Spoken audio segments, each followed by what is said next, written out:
And before we get started, we want to give all glory, praise, and honor to Yahweh, Bahasham, Yahweh Shai, Bahasham, Bahasham. Double honors to the elders and apostles of the Great Millstone, and Shalom to the elect of Israel. Shalom. So, gathered here today to chant down Babylon, as we usually do, as we gather weekly to do, and even more often. And hope you guys had a wonderful and excellent Lupercalia yesterday. Oh, yeah. Just kidding. I hope it was cursed and that you're alone and that you were very sad during that day. As a man, I hope you spend a lot of money, too much money, celebrating this pagan holiday that's here. But that's not what we're here to talk about today. We're not talking about Valentine's Day. We want to talk about Babylon the Great.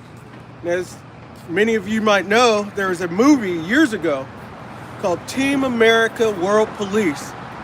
And it was satirical, and there was always poking fun at how America thinks it's on this moral hill and has all this moral weight to push around when... Action figures? Yeah. South Park guys came out with it. They had that song, America, yeah, coming to save the mother effing. But yeah. Thinking they're heroes and whatnot. But we're gonna, Lord will, we're gonna go into it to see where this all came from. With America being so-called world police. Because you see that. You see them always pushing their nose into other people's business. Like, oh, they're doing this to the women down here, we gotta go save them. Or they're doing whatnot. And they're always around the earth in other people's countries trying to push their morals onto people even though they have no morals. You look at this, it's all alphabet here, feminism there, just no morals. It's a moralless, very low land. That's why it's called the Valley, the Shadow of Death. Lacks morals. And so when you go into this world police, them thinking they are the world police, you go back to good old Teddy Roosevelt and the policy that he pushed onto really within the world, but it was an American policy. And it was called, or he said it as, speak softly, but carry a big stick. And so they've got their policies, which is the speaking softly part, but then the military is the big stick. So speak softly and carry a big stick. And this was developed off of the Monroe Doctrine, which was an isolationist policy for the Western Hemisphere. Like, hey, you Europeans, don't come over here colonizing the Western Hemisphere anymore because we're here.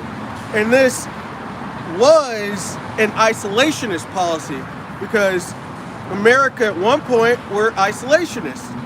But when Roosevelt came with this speak softly, carry a big stick policy, it allowed America to become the world police in which they are.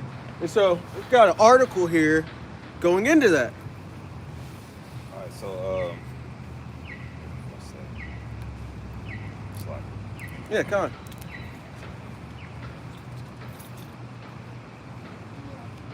All right, this is It's a lot.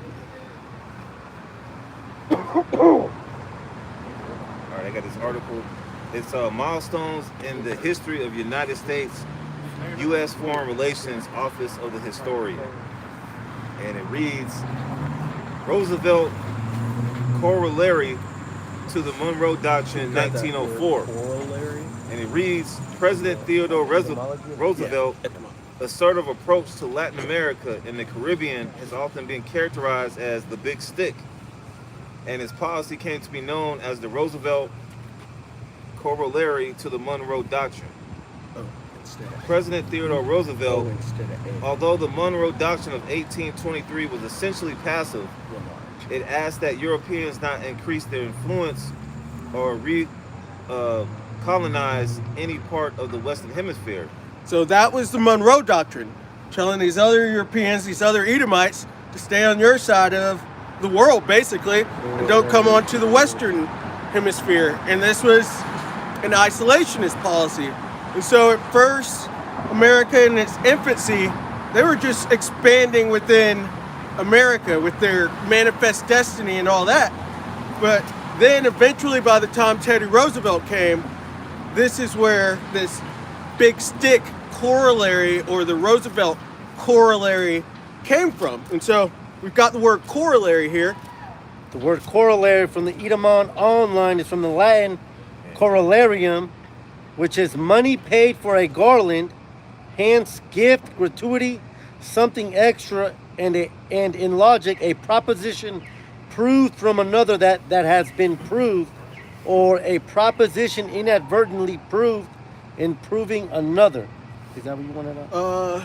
But also that consequence. A deduction, a consequence, Salaki. And so it's the policy that they put in place to have these Edomites not come over to this side of the world to colonize it. And there are consequences with that, which is the big stick, basically. Continue on in that article, please. So it says, although the Monroe Doctrine of 1823 was essentially passive, it asked that Europeans not increase their influence or recolonize any part of the Western Hemisphere. By the 20th century, a more confident United States was willing to take on the role of regional policeman. Regional policemen, Team America World Police. This originated here with the Roosevelt corollary, with this speak softly and carry a big stick. And this is biblical as well, because in the scripts, which I'm just going to let you read it out from there. This is Jeremiah 50, verse 23. It says, how is the hammer of the whole earth cut asunder and broken? How has Babylon become a desolation among the nations? Babylon, America, has a policy on a big stick. And then the scriptures call it the hammer of the earth. With both a big stick or a bat, you smash stuff and mash stuff. With the hammer, you smash stuff and mash stuff. And it's likening this place to a great hammer when they actually have a policy that shows them as a great stick. It's all together. And Babylon the Great, the world police of this place, who else could you put that under? This is the hammer of the earth. This is that big stick with the Roosevelt corollary. Speak softly and carry a big stick. Yeah. But you got So I could say, it's not the Vatican, man. I know years ago it was this false doctrine coming from ITR talking about Babylon the Great is the Vatican, man. You know, they're not enforcing anything, man. Right. You know? Yeah, how could you call them the hammer of the earth? They do secret stuff and influence certain things, but they're not the hammer of the earth. The military wing is here within America, because within each kingdom you're going to have a military wing, you're going to have a religious wing, and you're going to have a financial wing. America is that military force that is pushed out throughout the earth. People are afraid of America. They can't make war with America. We're even seeing some of the strongest nations have to collude together and ally together to try to take down America. It's the big bad bully at the top of the hill. And Lord is soon to roll them down that hill and make them a burnt mountain. But we'll get into that later. Lord will. But the point is to prove that America is actually this Babylon. So if you could go up to Verse 12. verse 12 of the show. This is Jeremiah 50, verse 12. It says, your mother shall be sore confounded. Your mother. Who did America come out of? Britain. Britain is the mother of America. And you go to Daniel 7, and it speaks of I think it calls it three wings, if I'm correct. The three horns. Three horns that it came out of, and that's Spain, France, and Britain. It has pieces of all those nations here within America. We've got the French Quarter and New Orleans. You go down in Florida, a lot of those names are after Spanish names. Right. And what was it? The Louisiana Purchase came from the French. Up north, you have New York. That's from York. Even Georgia. New England. New England, yeah. Come on. Georgia after King George. Virginia after Queen Virginia. Or what, yeah. So on and so forth. This place is it's an amalgamation of those three that colonized it. And it's grown into its own nation. Its own little horn that has come up. Well, continue on in that. Continue on in Jeremiah 50, verse 12. It says, she that bare you shall be ashamed. Behold, the hindermost of the nations shall be a wilderness, a dry land, and a desert. The hindermost of the nations. You couldn't call the Vatican the hindermost of the nations. And we could get that word in the blue letter, Baba Kushal, hindermost. But you could not call the Vatican the hindermost of the nations. You could call America the hindermost, considering it's the newest region, and it's the furthest pushed off from the earth. This used to be called the fourth part of the earth. It was also called the New World. This is the hindermost of the nations. America is it's a big player. Yeah, because Acts talks about the outermost part of the earth. That's talking about over here. Yeah, definitely. I got that, the blue letter for hindermost is Acharat. Acharat means after part, end, issue, event, latter time, or last, or hindermost. Yeah, and the Lord said He'd be with us. Yahweh Shai said He'd be with us to the ends of the earth, knowing that we were going to get tossed around to and fro like a ball all the way over to the hinder parts of the earth. It also goes into being new. It's the new world. This is the fourth part of the earth, the Western Hemisphere. And that's what they were protecting within that policy, the western part of the earth, through the Monroe Doctrine, telling these other Edomites not to come over here and colonize this part because America, Babylon the Great, had it already. And if they went against it, they'd suffer the consequences of the big stick, which is their military, which has grown and grown and grown all the way into a great dragon. I got a precept right quick. Yeah, come on. If you don't mind. This is John 10 and 16. And other sheep I have, which are not of this fold, them also I must bring, and they shall hear my voice, and there shall be one fold and one shepherd. Now, at that time, Yahweh Shai was in Jerusalem.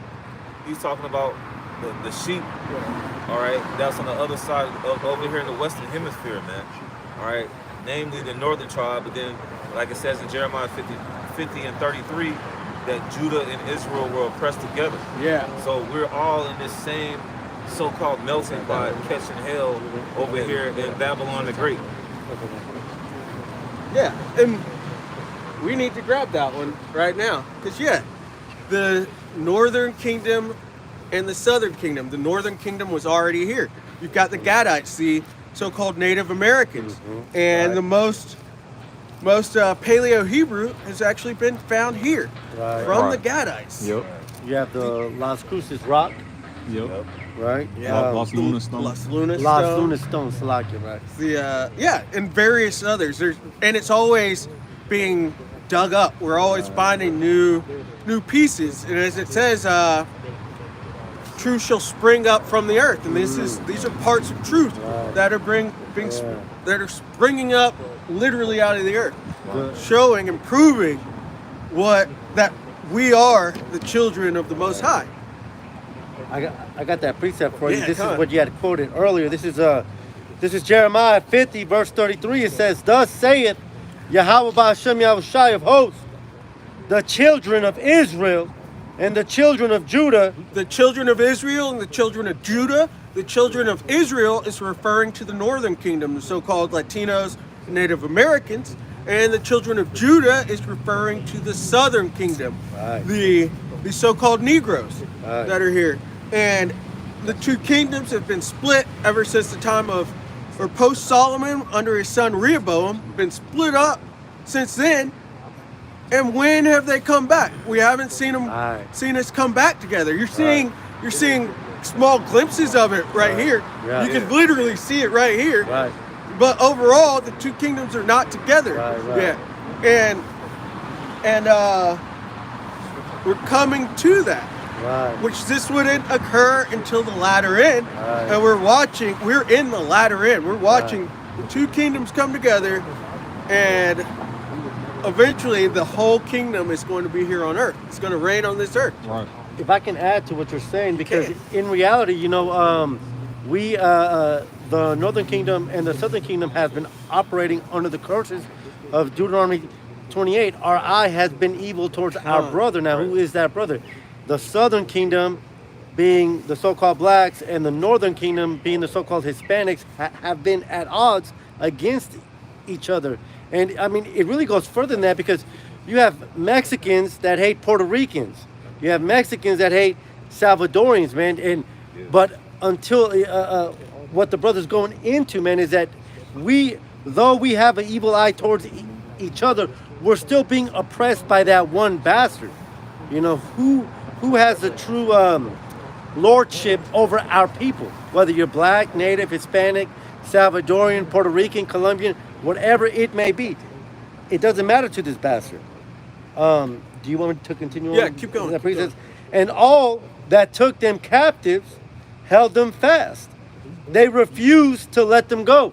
And primarily, our captors right now are the Idumeans, the Edomites, these so-called white people. But I always want to start at the top with their head, Right. Amalek. Right. These so-called, these small hatters, these 1948ers, these people that are in our land, in the Lord's land, claiming to be the Lord's people. Right. It's them. That's Idumea. That is Edom. So-called white people, these small hatters. That's who it is. And we're in their hands, just like ancient Egypt. We are in their hands.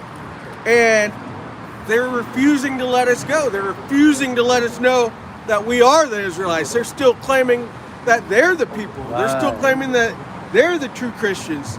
But it's all lies, because this is still the time of the Gentiles. And it's coming into fulfillment, but we're not quite into that fulfillment, because there's a great downfall. There's a great destruction that comes before that. And then we'll have Isaiah 2, where the Northern Kingdom and Southern Kingdom are together. We'll have peace on earth. Everyone will be coming to learn the ways of the Israelites at that point. But we're not there yet. Right. And the great nation that would be ruling would be Babylon the Great. Right. It goes by many names. It's even called Egypt, referencing our Exodus, going into the captivity that we served there. Right. It's also called Sodom. You see why? Right. Massive amounts of just deviance going on. Rainbowality. Yeah. Right. Hey, and speaking of that, you got Rainbow City in the land of the Lord. Those aren't the people. Those are not the people. There's still war going on. Right. But also, No, go ahead. Good. Also, Like it. the Northern Kingdom and the Southern Kingdom were together. Where else could you say this is well around the earth? That's true. You can't say it's in the Vatican. What are we, Right. just all in the basement of the Vatican, just all being held captive? They're not going to let us go because Right. we're in the basement. Go. No, Right. no. That's It's true. too small for that. It's just a little tiny city. And people try to refer to Revelation 17, where it talks about that great city, and they're thinking it's talking about the Vatican. But what are you here in America? You are a citizen, which comes from city. This is that great city. This is that golden cup in the Lord's hand that He's been holding, and He let it build up, just like ancient Egypt. Let it build up, but He's gonna roll it down that hill. Right. I got to preach Yeah, that. Bubba, sure. Because what the brother's doing here is he's disproving the fact that it cannot be the Vatican, because so this is Revelation 18 verse 13. It says, and it's describing Babylon during its destruction. It says, and that city was filled of and cinnamon and odors and ointments and frankincense and wine, and oil, and fine flour, and wheat, and beasts, and sheep, and horses, and chariots, and slaves, and souls of men. That goes back to Babylon. Yeah. Because the Vatican didn't. The Vatican was not known for its slave ship of the Southern Kingdom. Only America was. It's not the Vatican. Yeah, and it also, you should actually be able to see that that it's America through that, considering America is the greatest consumer nation of all time. That's what we do. We consume here. That's why everybody's so fat. They just eat and eat and eat, buy and buy and buy. You got Amazon. You even got Temu, and like all these other things. Because this is a great consumer nation. The nations have been made fat from all these places, from all the consumers here. Can I You say got, something? yeah. Can you reread that precept? Was that Revelation 18? 18 and 13, Khan. It was verse 13. It says, and cinnamon, and odors, and ointments, and frankincense, and wine, and oil, and fine flour, and wheat, and beasts, and sheep, and horses, and chariots, and slaves, and souls of men. Yeah, so he just read a whole, that's just a snip of Revelation 18. Right. Yeah. And what's going on right now? A trade war. The yeah. Vatican can't start a trade war. Oh, that's it. They don't Yeah. have enough resources to even put a tariff on somebody. That's it. You know what I'm saying? So Yeah. it's like, this is all the stuff that, like you said, a consumerism state as in America, or they produce, America produces a lot too. Yeah. You know, I was just talking to Zakari over here. They're number one when it comes to GDP. It's like America, China, and then Germany. Right. You know, the top three. You know what I'm saying? So it's like, who can start a trade war? Can the Vatican start a trade war? I'd say not. They can't. Can they do tariffs? No. No, they can't. So why would it be the Vatican? You know what I'm saying? I'm glad you brought that up right now, and I'm glad you're breaking it down, bro. Yeah.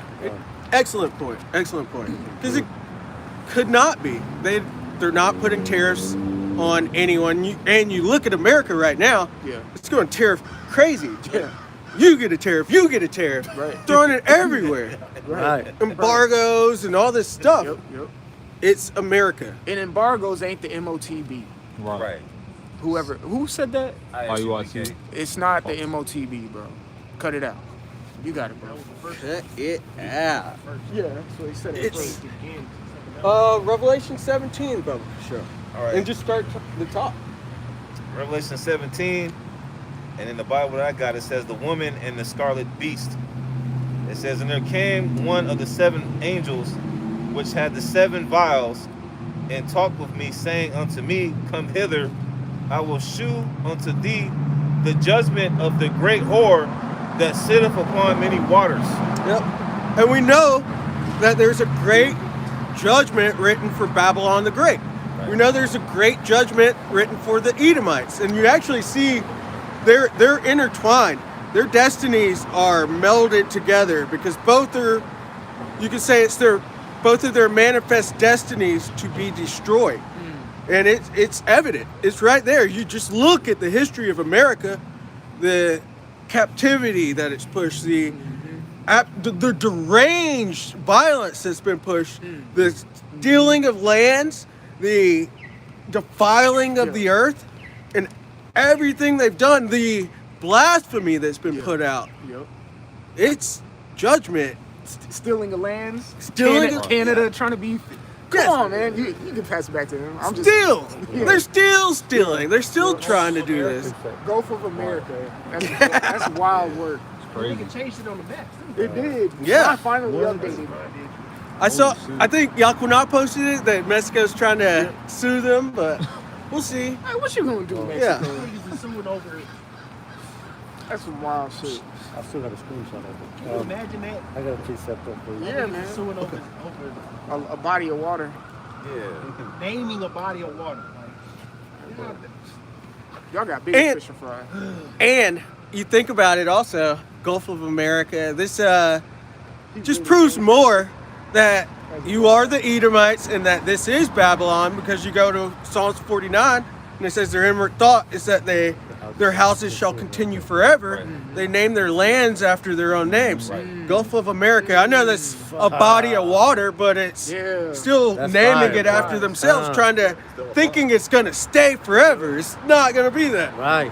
This place is gonna get burnt up, and people aren't gonna be dwelling here anymore. Right. Just like you, Esau, you're gonna get dwelt up, and nobody's gonna know who you are anymore. Those destinies are entwined. Guys are going down too.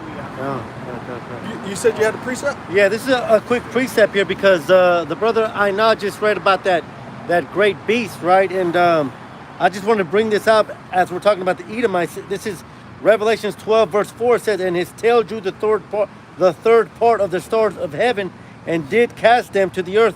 And the dragon stood before the woman, which was ready to be delivered, for to devour her child as soon as it was born." Now, most Christians will understand this to be the Roman Empire, specifically Herod the Great. So just because you're disproving that the Vatican is in Babylon, I just want to go ahead and prove that that beast which Aina is talking about is Esau Edom, which is Herod, which is the Romans, which is who?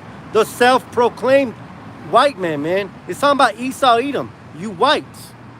Yeah, you whites. Right. You are these people. And Right. Going into that, you want to read it one more time? It says, this is Revelation 12, verse 4. It says, "And his tail drew the third part of the stars of heaven, and did cast them to the earth. And the dragon stood before the woman, which was ready to be delivered, for to devour her child as soon as it was born." And going into the Rome part, we mentioned Daniel 7 earlier, and there was another little horn that rose up. That's showing Rome rising again. Yeah. And you go into Revelation, and it speaks about that beast whose deadly wound was healed. That is Rome rising up again. And this Rome that we're talking about, it didn't have a name back in the ancient world. And so the prophets Oh, yeah. were naming it and calling it after different names. So you get Mystery Babylon, you get Babylon the Great, you get the virgin daughter of Babylon, you get Nineveh, you get Assyria, you get Egypt, you get Sodom. You get all these names for this one mystery place that is to exist. And this is it. This is it. The greatest place on earth is written of in the Bible. And its destruction is written of in the Bible. Why wouldn't it be written in the Bible? Something as great as this. You got it. Yeah. Yeah. But really, that's this easy little question. Why wouldn't it be written? Right. And it truly is. It's just, these mysteries aren't for everyone. Some of you your eyes are so shut through your pride and the love of this place that you can't see that this is really an extremely wicked place. It's completely polluted. Right. Your food Right. and your water is poisoned. It It's makes you fog. docile. Like, Yeah. there's fluoride in your water. There's chemicals in your foods that all the other nations don't allow in their foods. Well, where did brother get that in Ezekiel form? I got a quick precept on. So this is Jeremiah 51, verse 8, going into the beast that had the deadly wound here. Yeah. This is verse 8 says, "Babylon is suddenly fallen and destroyed. Howl for her, take balm for her pain." If It's like you don't hear people threatening the Vatican about Yeah. destruction. Right. That's right. true. Exactly. Yeah, that's true. You don't hear nobody else. I mean, you think about the world news.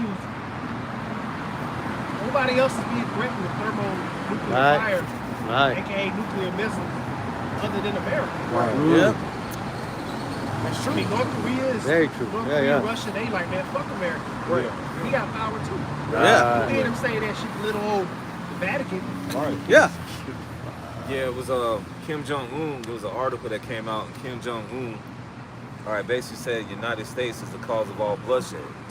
So that's not the Vatican now. Right. And that makes complete total sense because Esau is in charge. He's a bloody man. That's right. And they really are at the bottom of all of it. They've taken the fatness of the earth, how they do that with their blessing the sword, the modern day sword being the gun, and whichever weapon you could think of, including pins and their, even, we were talking about it earlier, speak softly, carry a big stick. His policies, he uses a pen to write these policies out, and that can hurt, that hurts different people. And through his policies, cause craft to prosper. I'm about to get it for you. The water. And they, at the bottom of it, this is the problem of the earth. These Edomites are the problem of the earth, and Babylon the Great, aka America, is the problem of the earth. This is where all bloodshed originates. This is where all hurt originates. And really, it's the devil. You guys blame everything on the devil. This is the devil. And this is the devil's lair right here in America. Which you go into that word America is from Amargo, which is bitterness. This is a very bitter place, bitter existence here. I got that for you. This is Daniel 8:25. It says, and through his policy, also he shall cause craft to prosper in his hand. And policy, you can think of the term police comes from policy, the way that they enforce laws and ways. Through his policies, he causes craft to prosper. We mentioned the speak softly and carry a big stick. This is the big stick policy. Through this, they were able to get the Panama Canal. We bring that up often. This policy, they were able to get that. And through these policies, they were able to get rich and gain other lands and steal from them. And also, this hymn is talking about Antiochus Epiphanes of the Seleucid Empire. And it's going back to the Hellenization period, but the scriptures are meaningful. And currently, we're in, or really the Westernization's even, it's already happened. The Americanization's already happened.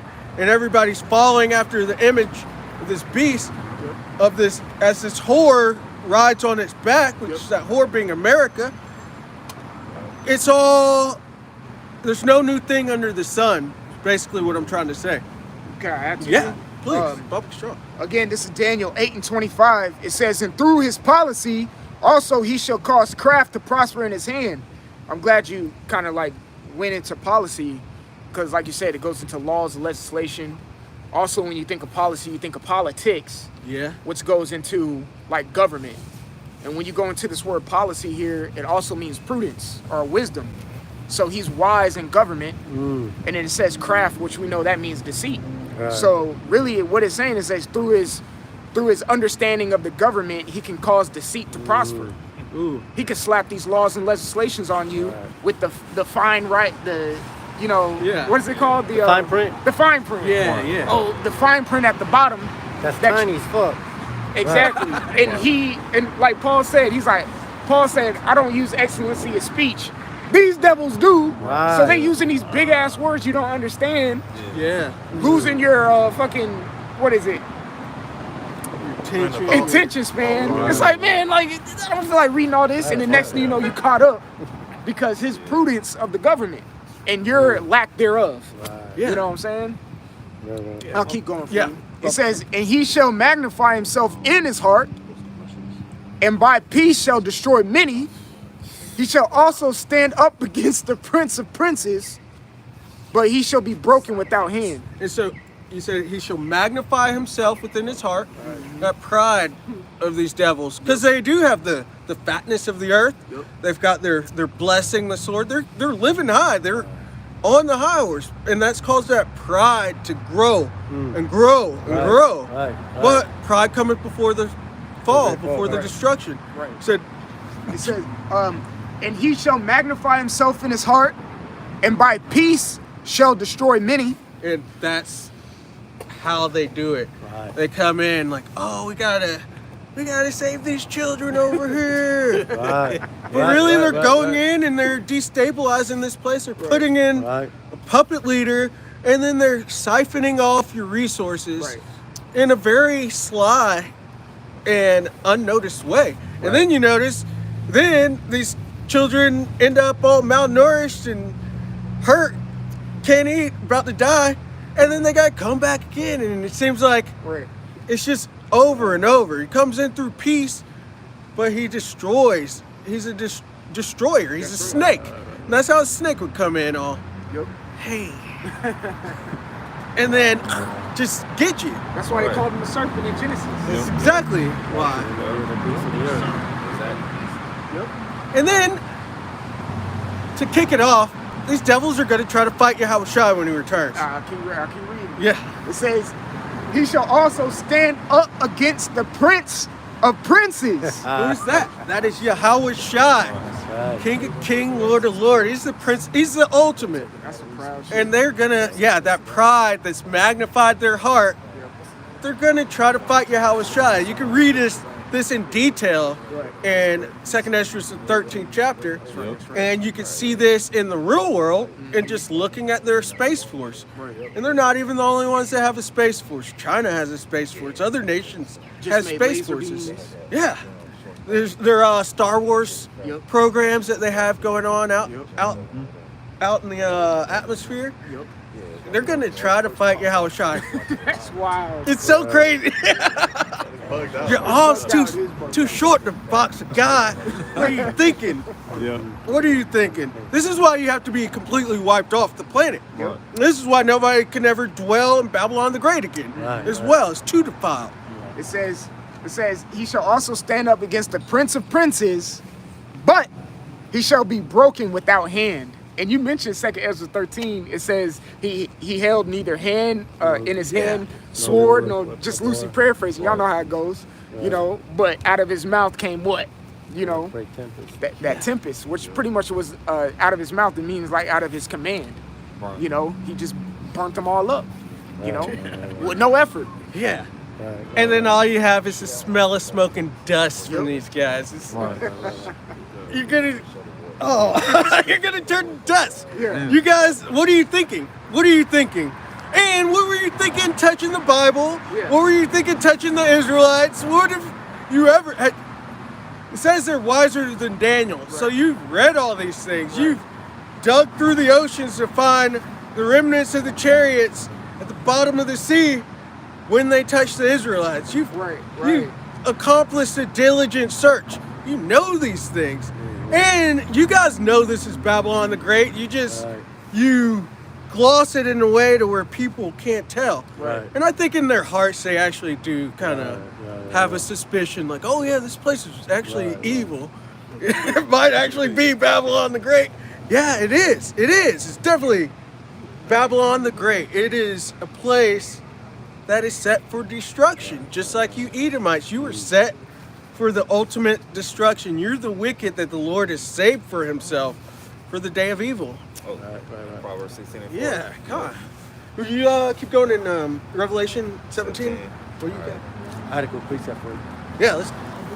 This is a quick precept here, going into him fighting Yahushua. This is Revelation 13, verse 6. It says, and he opened his mouth in blasphemy against the Most High, to blaspheme his name and his tabernacle and them that dwell in heaven. You know, going into the pride of this bastard, thinking that, you know, here is Esau giving us these so-called leaks from the CIA through these Senate through these Senate meetings, right? Saying that they found crashed aircraft, but they can't understand how they can turn a right angle going 11,000 miles per hour.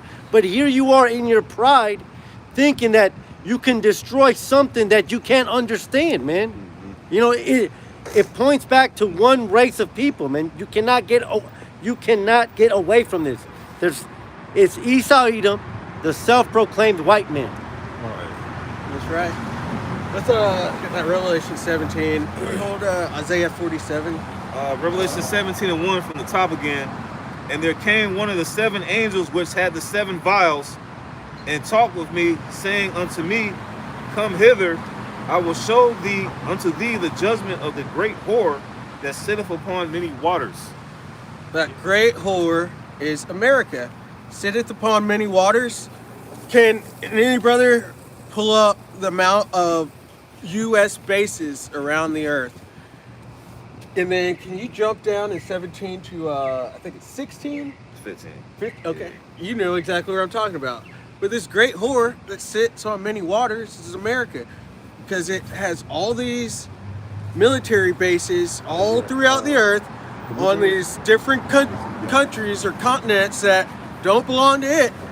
This is what it's talking about. And it's also polluted all these people's minds with its ways, with these Western ways of being, these Americanized ways, which are all actually corrupt. Just look at it. Everything here goes against the law, statutes, and commandments of the Heavenly Father. And even the things they try to pretend like they understand, they don't. It's all corrupt and backwards. When's the last time you saw adultery punished? Right. Matter of fact, in New York, they encourage it. They encourage adultery, man. Yeah. State of New York. Revelation 17 and 15. And he saith unto me, the waters which thou sawest, where the whore sitteth, are peoples and multitudes and nations and tongues. Yeah. So America has bases all throughout the earth. This is also proving that America is Babylon the Great. Who else has this amount of military bases throughout the earth? Who else has this military prowess that America has? Yeah. You ain't got to change that. Read that again, bro, because that, you know, I get what you're saying, but that's really all these other people gathered here. Yeah. Yeah. Yeah, the multi, you know what I'm saying? Like, they call it The melting pot. Yeah. Yeah. It's every other nation in the world is here. Right. Yeah. America, including the 12 tribes. Yeah. So that water, like I said, is people. Yeah. You know, other nations, because everybody is being gathered here for judgment. Right. Yeah. This is the place of the Lord's judgment.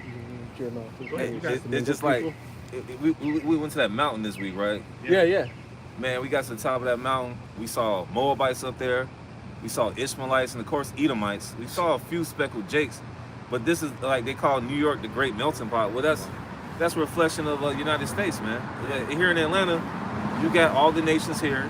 You got all 12 tribes here. So this place, America, is a whole big melting pot. Wow. Yep. Yeah, and I think in the early 1900s and the late 1800s, that's when all the people started coming to America. Yep. Yeah, Ellis Island in New York. Yep. All the so-called European nations came over here, whether it be Jakes or other nations. They came over here to Ellis Island in America to seek so-called liberty and freedom from their countries. Yeah. This is the great melting pot. It's that great whore sitting on many waters. And yeah, people are gathered here. You got that Jeremiah 50? This is Jeremiah 50, verse 37. It says, a sword is upon their horses, and upon their chariots, and upon all the mingled people that are in the midst of her, and they shall become as women. A sword is upon her treasures, and they shall be robbed. Yeah. All the mingled people. This is that great melting pot. Just one more thing showing that this is in fact Babylon the Great within the scriptures. America is that great melting pot. Every nation is here. And every nation, they think of this place as that golden city, that beacon upon the hill where they come to make their millions of dollars. But in fact, this is Babylon the Great.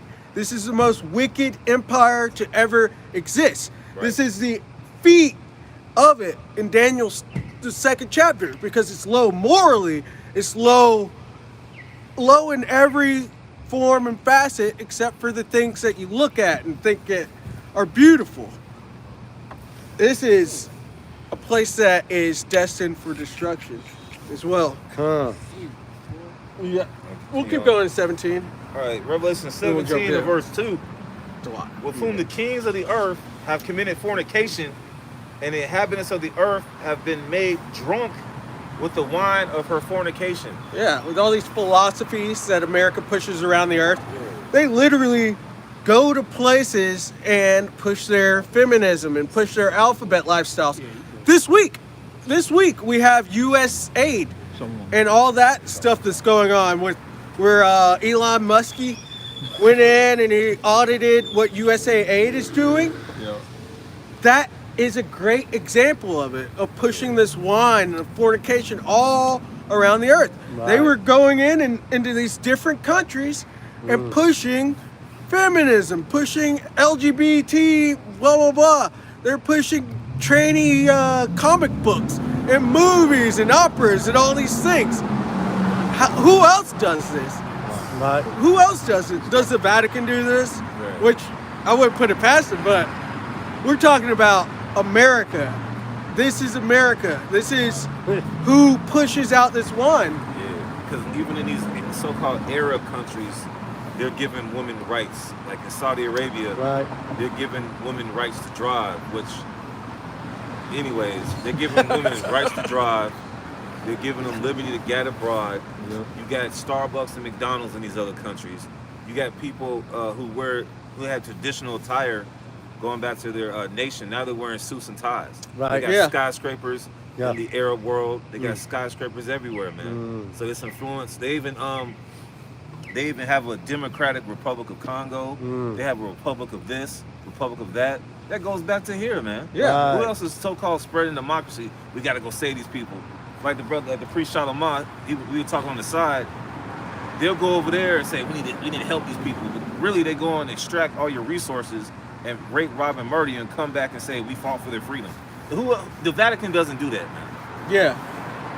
Yeah. Ugh.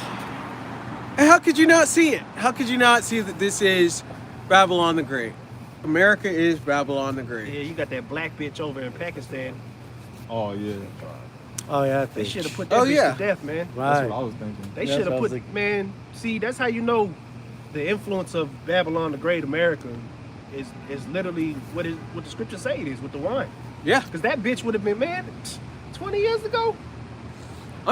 I'm actually surprised they didn't do it now. I'm Right, upset. right, Yeah. I'm highly Yeah. upset. And you know what? I'm offended at y'all motherfuckers for like, putting that bitch to death, man. Over there Right. talking. Yeah. Right, they was like playing around with her and shit. I'm like, yo, they letting this bitch go crazy over there. Wasn't that the Taliban? I don't know who the fuck it was, but it was some world leader, some leader guy over there. But the bitch, and she was standing up over him. I was like, yo, this. Oh fuck. Yeah. Yeah. They should have killed that bitch on live stream, man. For real, Right. straight up. All the foundations of the earth are out of course. Everything has been thrown off from these wines that have been pushed off all throughout the earth. All throughout the earth. And it's just, it doesn't make any sense. It destroys you, destroys your nation to take these wines in. You're talking about women driving. What's that do? That brings adultery. Raises your Period. insurance rates. Like it's confusion. Women, it always comes down to sex with them. They are sex. You can't liberate women. Give the Right. water no passage and a wicked woman liberty not to gad abroad. Yeah, because Can't be doing talking this. about free the nipple, all these other slogans, women's rights. I remember like we was at 5 Points years ago. There was this women's rights march that ran through Alabama Street, man, where we was at. All right, all these women giving women power, liberty. They giving Mo's rights. They legalized homosexuality out there in India a few years ago. So that's not the Vatican. The only place is America, man, because people we talked about the multitudes. People still coming here from other countries. Yeah. They still think this is a land of milk and honey. You heathens can come over here and get business grants and Yeah, do for y'all what you do. niggas, not for us. Yeah, not Yeah. for us. So that goes to show you that that's Babylon the Great, man. It tells you in Isaiah 13 that the Arabians shall not pitch tent there after the destruction. Meaning these other nations can't come set up shop here in America, man. That's right. That's right. You read that last part of 17. Revelation 17 and verse 2. With whom the kings of the earth have committed fornication, and the inhabitants of the earth have been made drunk with the wine of her fornication. Yeah. Keep going. That wine being the philosophies. You just went through that. Yep. Revelation 17 and verse 3. So he carried me away in the spirit into the wilderness, and I saw a woman sit upon a scarlet-colored beast, full of names of blasphemy, having 7 heads and 10 horns. Yep, that being the beast, Esau's power structure, which you could really just say is Western hegemony. It's Esau's power structure. NATO and the EU, those 7 heads being from the time the Edomites came into power with Greece and Rome, and then into Germania Major, Germania Minor, and then the 3 horns, which we spoke of earlier, with Spain, France, and Britain. Right. These are the 7 heads. The 10 horns go into the vassal states. But this power structure is what America. See, that's why you can't tell me this not Babylon, bro. Like, Yeah. what was the point of doing all that? That's probably a woman too. It's probably and she's probably bleeding. She's probably a great whore too. Right. Like they all are here, because that's influenced all of these women. Of course, we have the greatest amount of whores here within the Great Whore, which Facts. we're reading about. And then there's I think it's in Second Ezra, where it talks about how the Asians, they like to They followed in her themselves ways. into her. Oh, one. Yeah. Or Asia. Yeah. Yeah. Because then you look at Chinese and the Japanese, man, they pimping the shit out them bitches out there. Facts. Seriously, Yeah. they trying to be like America. There's no greater delight for a Moabite woman than to get with an Edomite man. And that's wicked. Right. That's wicked. You're just spreading wickedness. You're letting that Green Bay tree just spread out more and more and more. Yeah. But this great whore, it's gorgeous and beautiful on the outside, rides on this beast with the 7 heads and the 10 horns, Esau's power structure, Western hegemony, and what else is it called? It says, verse 3. So he carried me away in the spirit into the wilderness, and I saw a woman sit upon a scarlet-colored beast. It's a form of red, I was about to like say that, Edom, Yep. which is red. You got it. Continuing on, it says, full of names of blasphemy, having 7 heads and 10 horns. We went into that. That's the beast. Yep. Verse 4. And the woman was arrayed in purple and scarlet color, and decked with gold and precious stones and pearls, having a golden cup in her hand full of abominations and filthiness of her fornication. So this host looking extremely pretty. She's decked out, but she's got all these abominations in her cup. Yeah. You know, all these diseases, all these all this baggage that she's got. And she's spreading it throughout all of the nations. This goes into that wine, these dirty philosophies that she has. But as it speaks of in Isaiah 47, this is being exposed. Raise the expose the thigh, show the thigh, going into exposure, because nothing America has or does is decent or righteous. It's all a mirage. We're just looking at a mirage. This is just massive amounts of makeup and plastic surgery put onto a woman, which it's gross. I think BBLs are disgusting. And I hear they stink too. But they're disgusting. But what was written on this woman? And hey, even the Statue of Liberty, man, that goes to show you that's and it's basically talk about a great whore, man. You know, even the Statue of Liberty, that's supposed to be a tranny, man. Yeah. You know, hey, this place is full of abominations, man. Right. Revelation 17:5, and upon her forehead was upon her forehead was a name written, Mystery Babylon the Great, the mother of harlots and abominations of the earth. Mystery Babylon the Great, the mother of harlots.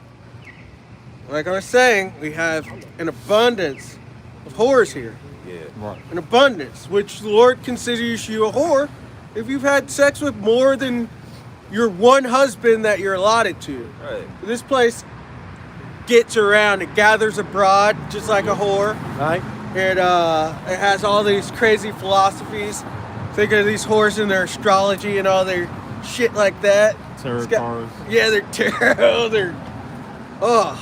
Their birthday. They're all into these pagan holidays. They were in love, or they were trying to have somebody come give them some chocolate on Lupercalia yesterday. Oh yeah. And it's just, this is that great whore. This is the mother Right. of whores. This is the origin of these whores. This is their headquarters. but it's America. Mystery Babylon the Great, the mother of harlots. Can we get Isaiah 47 and then I'll step down. Which one, verse 2? You can start 1 and 2, yeah. This is Isaiah 47, verse 1. It says, "Come down and sit in the dust, O virgin daughter of Babylon." And Salakia, I forgot to mention with this mystery Babylon the Great, it's a mystery, mysterion. These are secrets. So not everybody gets to understand these secrets and see it. So you saying, oh no, America is not Babylon the Great. It's the Vatican or wherever else these people are trying to say it is. You've been blinded. You just can't see it. It doesn't make any sense for it to be anyone else. And in the end, it shall speak. It's very obvious. Right. It's extremely obvious Right. what this place is.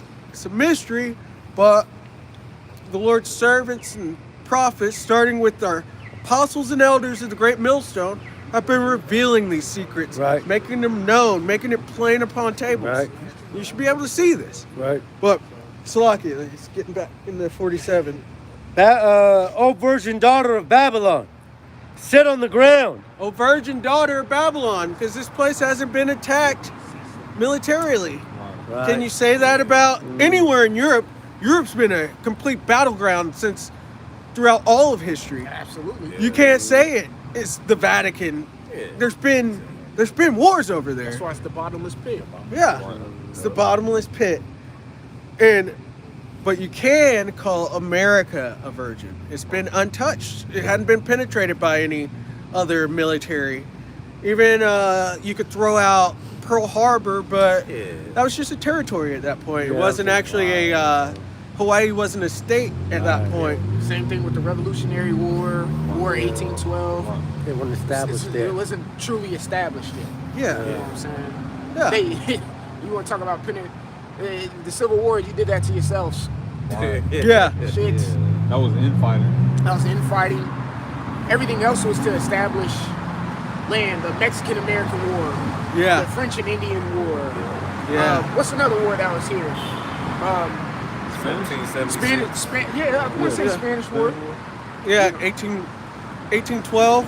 War 1812. Yeah. Oh, and I think it was the Spanish War Yeah. that Teddy Roosevelt was in with going up That's the 3 term. something hill. I forget what the hill is, but he had his Roughnecks, Teddy's Roughnecks, and Weren't they called the Rough Riders? yeah, the Rough Riders. Yeah. That's what it was. Rough Riders. I always get that confused with Starship Trooper with Rico's Roughnecks, because that's where they're getting it from with Teddy Roosevelt. He's the only president to serve 3 terms, right? No, it's Oh, what's that? FDR. FDR. There's the other Oh, it's Roosevelt. the other Roosevelt. I'm tripping. Teddy Roosevelt got the state parks and national parks going. That's the and, dude like, with the statue. yeah. Yeah, And I he's got on you. this statue, or we don't have the signs out, Yeah. but he is on this statue and is spoken of in Ecclesiastes. I've seen servants upon horses and princes walking upon the ground like servants. That's Teddy Roosevelt in that picture. And it's through his policy that craft has prospered here within America. And they've used that great hammer to enforce it. Right. But we're going to go back and I'm going to step down after this. God, you got it. It says, "There is no throne, O daughter of the Chaldeans, for thou shalt no more be called tender and delicate." There is no throne. You're going to have to come out of that There you number one position that you have. You can't be the king of the hill anymore. And it's through all your witchcraft. Think about the Chaldees. These were in the Syro-Babylonian Empire. These were your soothsayers, your wise men, and they're a bunch of warlocks. And that's what you have here. Just look at the dollar bill. Look at the outline of Washington, D.C. Right. The grid. There's a giant owl. What's that about? Why is there a big pyramid like Egypt on the dollar? It's because you're full of witchcraft and whoredoms. Right. There is no throne, though. You're being cast down. Even this, little by little, bit by bit. I started out saying we're chanting down Babylon. It's exposing Babylon, and all this exposure brings down these strongholds that have been built, thinking this place is a golden cup. It's being cast down. There's no throne for you. Sit in the dust. Continuing on, verse 2. Take the millstones and grind meal. Uncover thy locks, make bare the leg, uncover the thigh, pass over the rivers.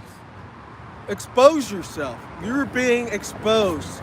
This is Babylon the Great. Right. Babylon the Great is ruled by the Edomites, the children of Esau within the scriptures, so-called white people, so-called small hatters. These are not even so-called, they are small hatters.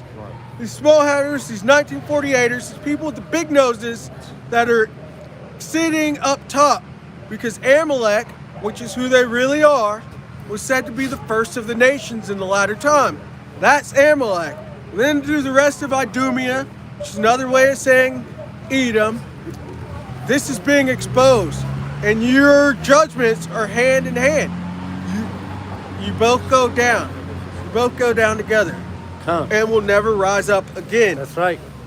Is that it on that? Verse 3. Thy nakedness shall be uncovered. Yea, thy shame shall be seen. I will take vengeance, and I will not meet thee as a man. Because Yahushua is coming back to put you down into the ground. Just like the serpent that you are, you're going to be eating that dust again. And this is coming. And so, Lord will, that was edifying. Oh, and the nations are seeing this too. So it's shaming you. But I'm going to go ahead and step down. The water for, let me bring that out. I'm going to go ahead and step down. Water. Lord will, that was edifying. Water, come. Water.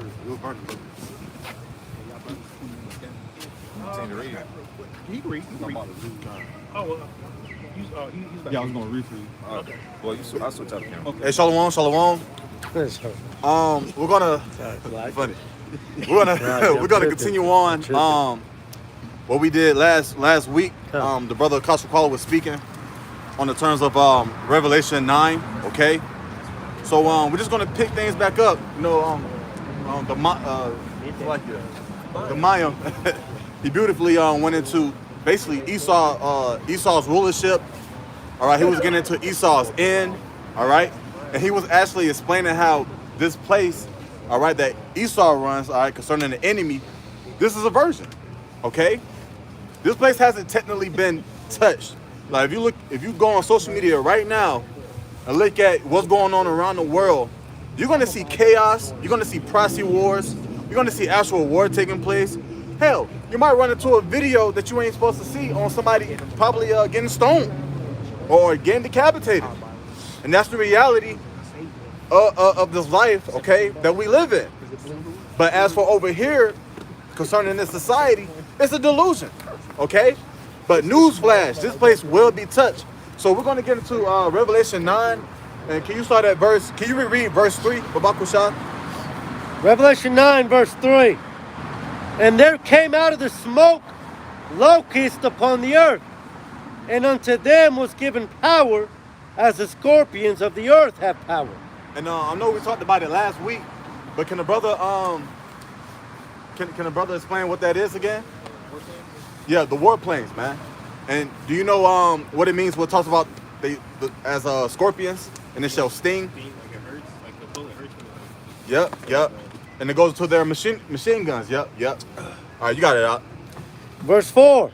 And it was commanded them that they should not hurt the grass of the earth. Yeah, the grass of the earth. Okay. Now we kind of went into it, but can your brother know a precept that indicates that we are the grass of the earth? Is that what? You can get it. You had a precept? Not off the top of it. Okay, Con.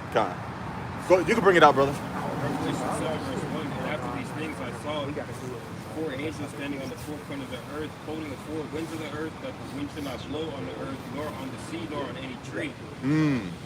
Yep, that's a good one. Can the brother get Isaiah 40 and start at 5 and 6? You start at 5 and go to verse 6, excuse me. Con. This is Isaiah chapter 40. You said 5? Con. Isaiah 40 and 5. And the glory of the Lord, Yahweh Bashem Yahweh Shai, shall be revealed, and all flesh shall see it together. So all flesh shall see it together. Matter of fact, I have another question for y'all brothers. Do y'all know a precept y'all can link this precept to? I guess the second Ezra talks about Yep. And what else? There's one main precept. Matter of fact, read that. Isaiah 40 and 5.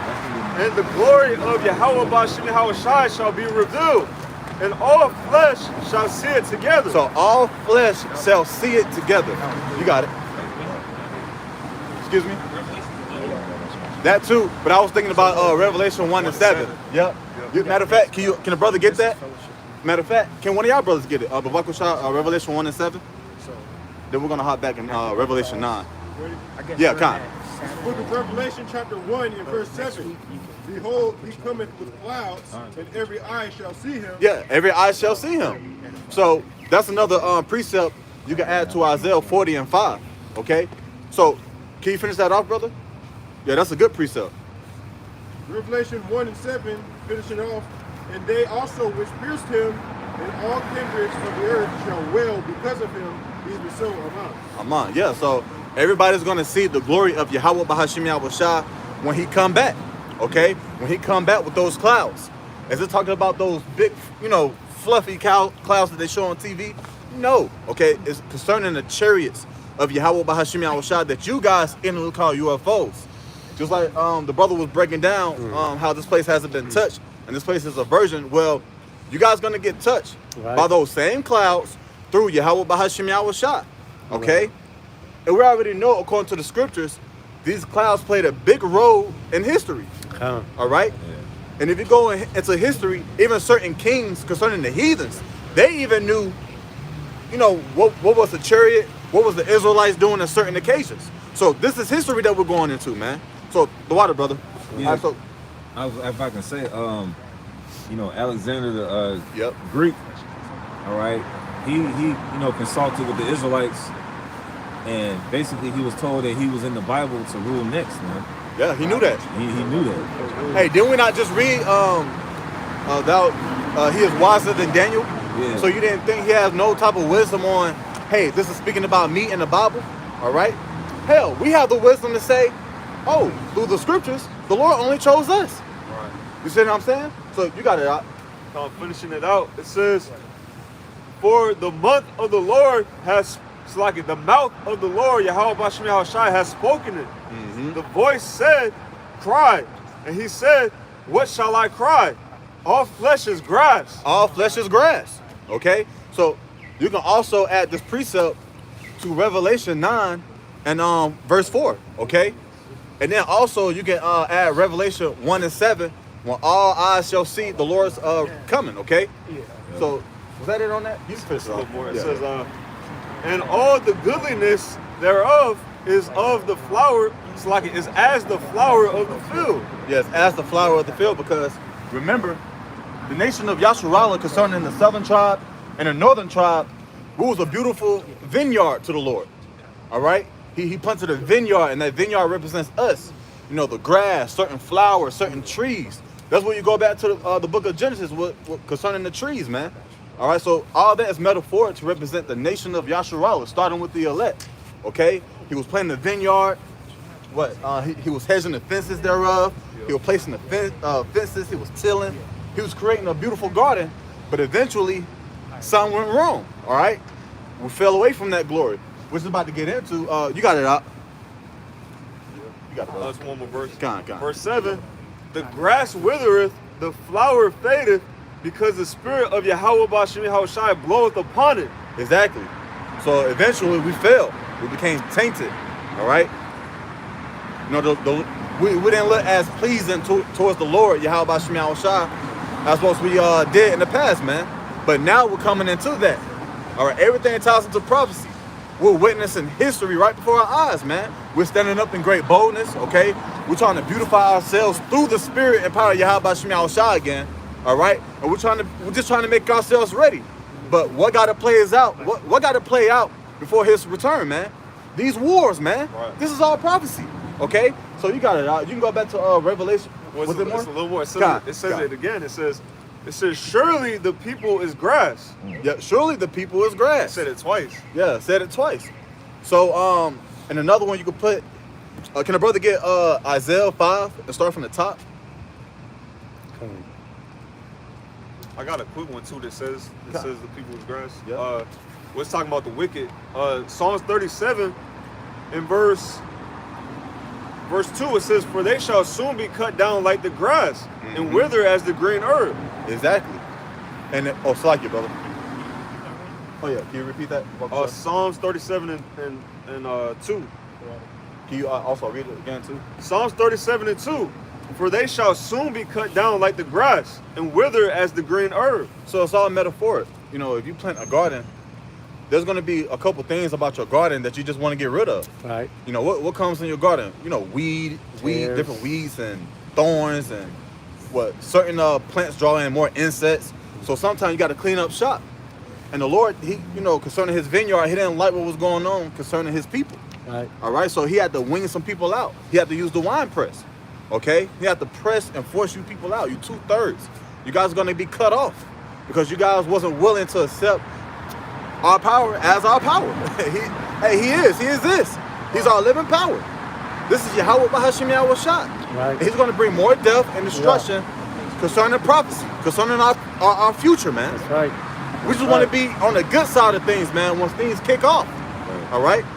So, was that it on that? Yeah, that was it. You can drop that Isaiah 5. We pretty much made the point. Can you go back to the Revelation 9, the Bible shot, whoever was reading it? Yeah, I was reading it here. Okay, It was on Revelation 9, verse 4. It says, "And it was commanded them that they should not hurt the grass of the earth, neither any green thing, neither any tree, but only those men which have not the seal of the Most High Which we kind of went into in last their week. foreheads." Okay? The seal of exemption. Okay? Right. You have to be marked from judgment. You have to be Right. saved. Okay?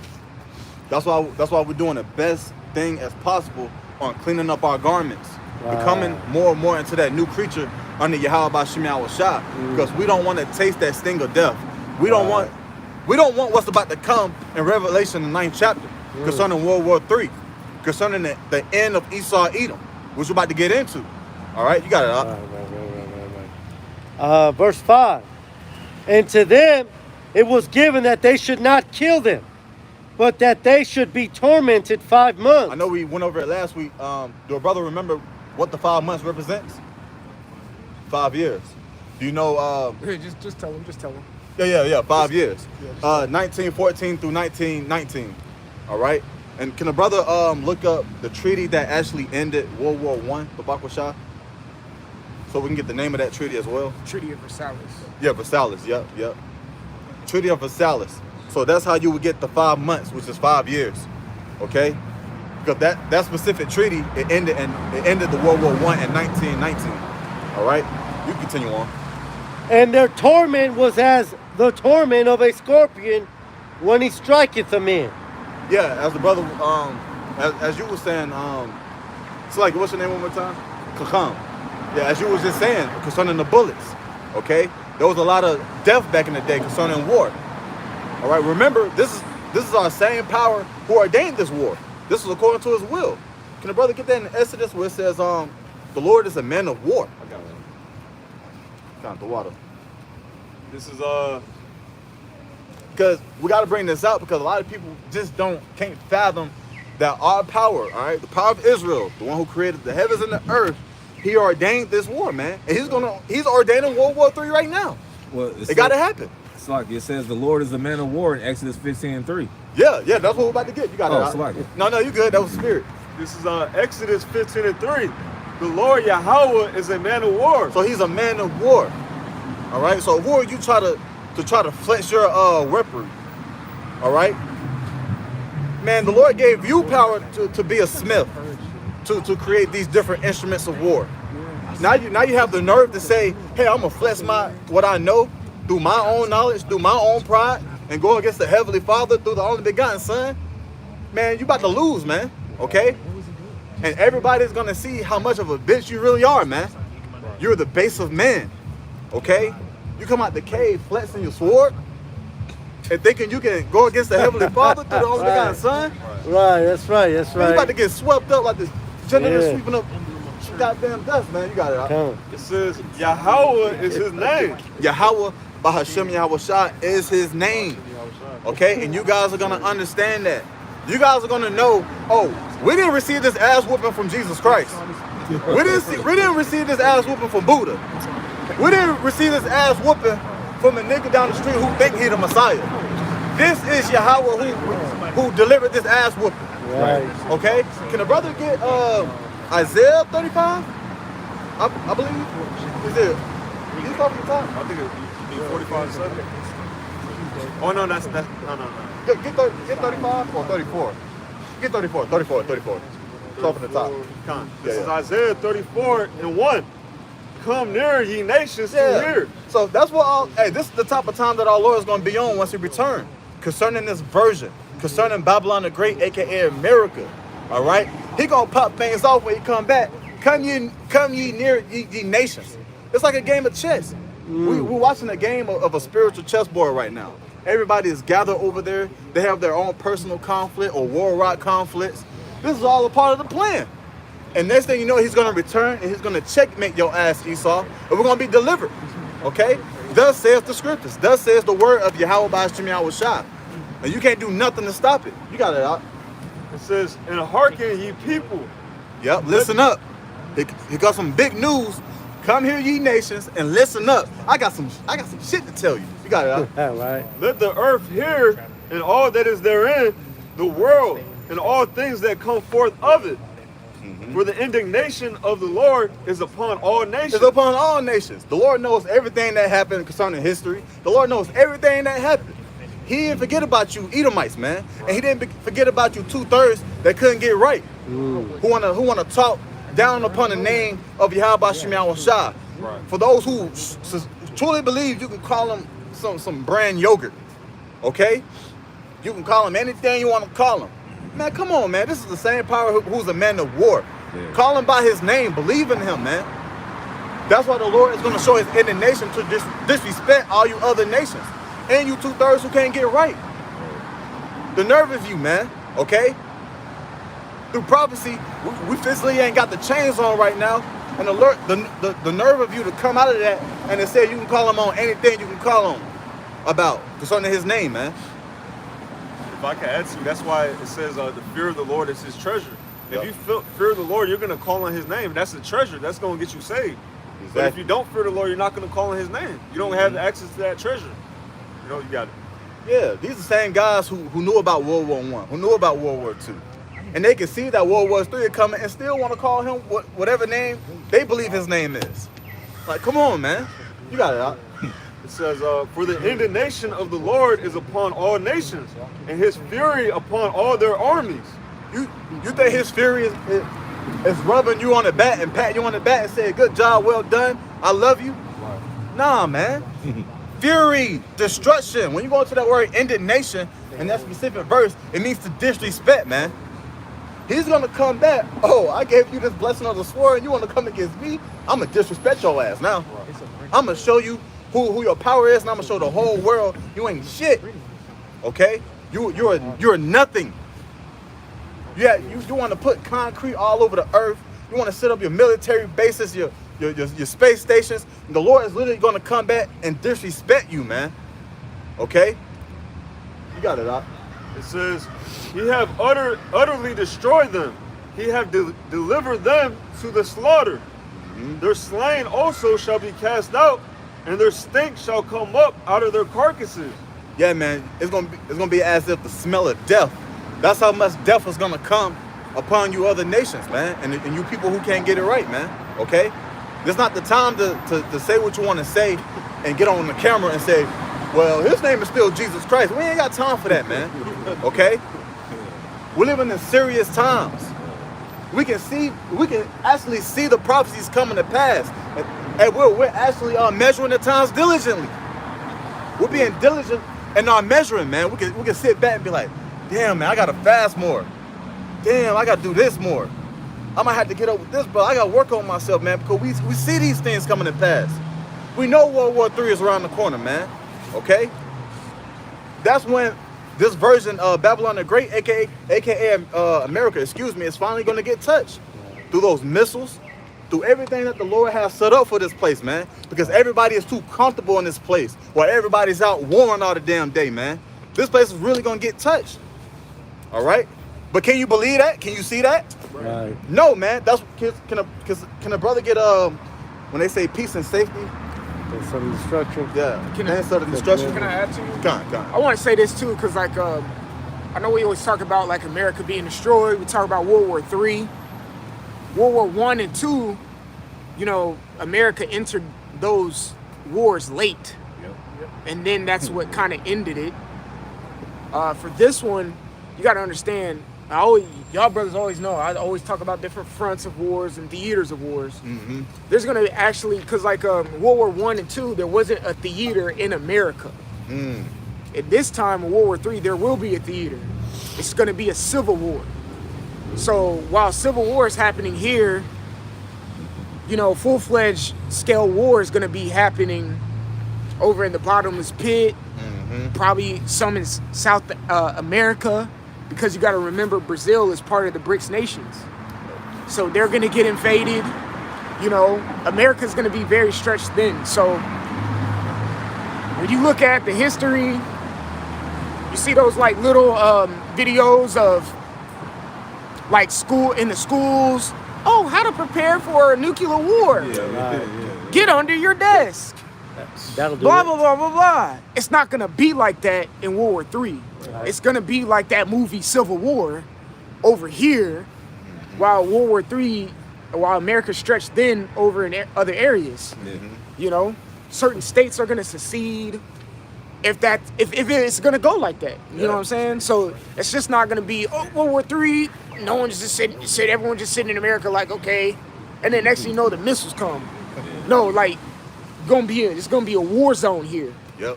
You know, we ain't gonna be going to no fucking jobs, man. Right. Yeah, because like World War I and II, America, people were still going to work.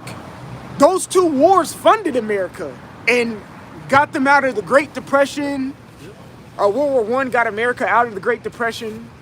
What was it called? The Industrial Revolution that happened. World War II made America a lot of money as well. Because war brings money. It brings a lot of jobs as well. You know, people had to stop being a teacher to go either fight in the war. It shows that in Salaki, I'm being long-winded, you good, bro. brother. You good. It shows you that in Saving Private Ryan. You know, Tom Hanks, he was a school teacher. In that, because they were always, his platoon or his squad was always trying to figure out, what did you do before this war? And he finally told him when the climactic part came, he's like, I was just a school teacher, bro. And they're like, damn, you know, like, and he was wrecking shop in that movie. Right.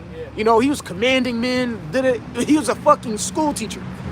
Ain't gonna be, so like back then, a school teacher is gonna go work in the industrial field now. We need you on the assembly line. Yeah. And Obama already signed an executive order, I think it's like executive order 13 something, where he could take you and make you work a certain profession if you have that skill without even paying you.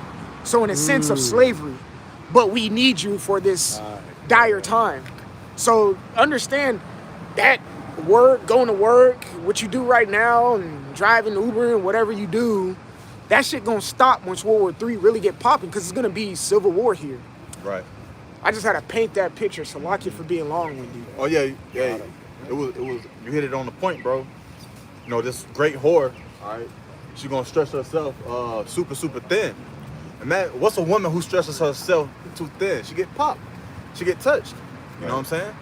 Yeah, and like this Rome. format it's gonna be war. If I can say that's how Rome felt. That's exactly how Rome Because felt. exactly, you know, they did exactly what America's gonna do. Yep. Which goes to show that America is Rome all over again. Right. Exactly. Yeah. Because, Salaki, bro, I don't mean to interrupt this, No, man. you I good, want to bro. let you teach. But just like the captain said, America's just like Rome. Because when Rome took over certain areas, they still allowed that area to conduct their cultural things as they please. They just had to pledge allegiance to Rome. Right. That's why in America you have the Constitution, or yeah, I think that's it. I think the First Amendment is freedom of religion. The next is freedom of speech. Oh no, the next one is a right to bear arms. You know what I'm saying? So it's like they still give these people leeway to do what the fuck they want in a sense, and that's what Rome did. And that's why the Gauls over there in the French area, they pretty much took Rome down because they still had a bit of leniency that Rome gave them. It's the same thing America's doing. Though they go somewhere and invade something and set a democracy, that place is still Iraq. You know what I'm saying? They didn't really take it over.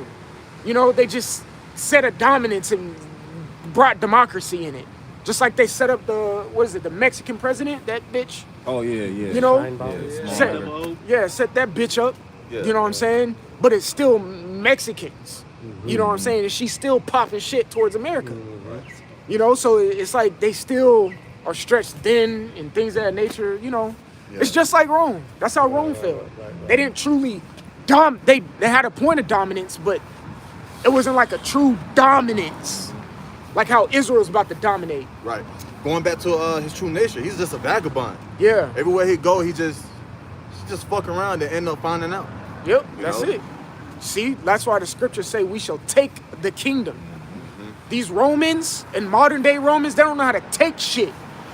You know, because really they kind of like soft inside. Yeah. You know, even though they do all this wickedness and it's brutal, don't get me wrong, with the sword, they still have like a little soft whatever in them. With us, it's like, oh, with Israelites, if you're our enemy, you're going down. There's no other reason why Joab and King David sat in the land of Edom for 6 months, trying to kill every last one of these Edomite males, man. They were literally trying to eradicate and extinct a whole race of people. That's how we operate.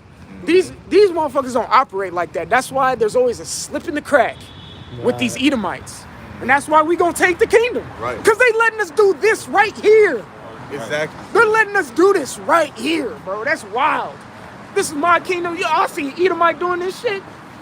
Oh yeah, you burnt to crisp. Coming down. We coming down. You got it, coming bro. down.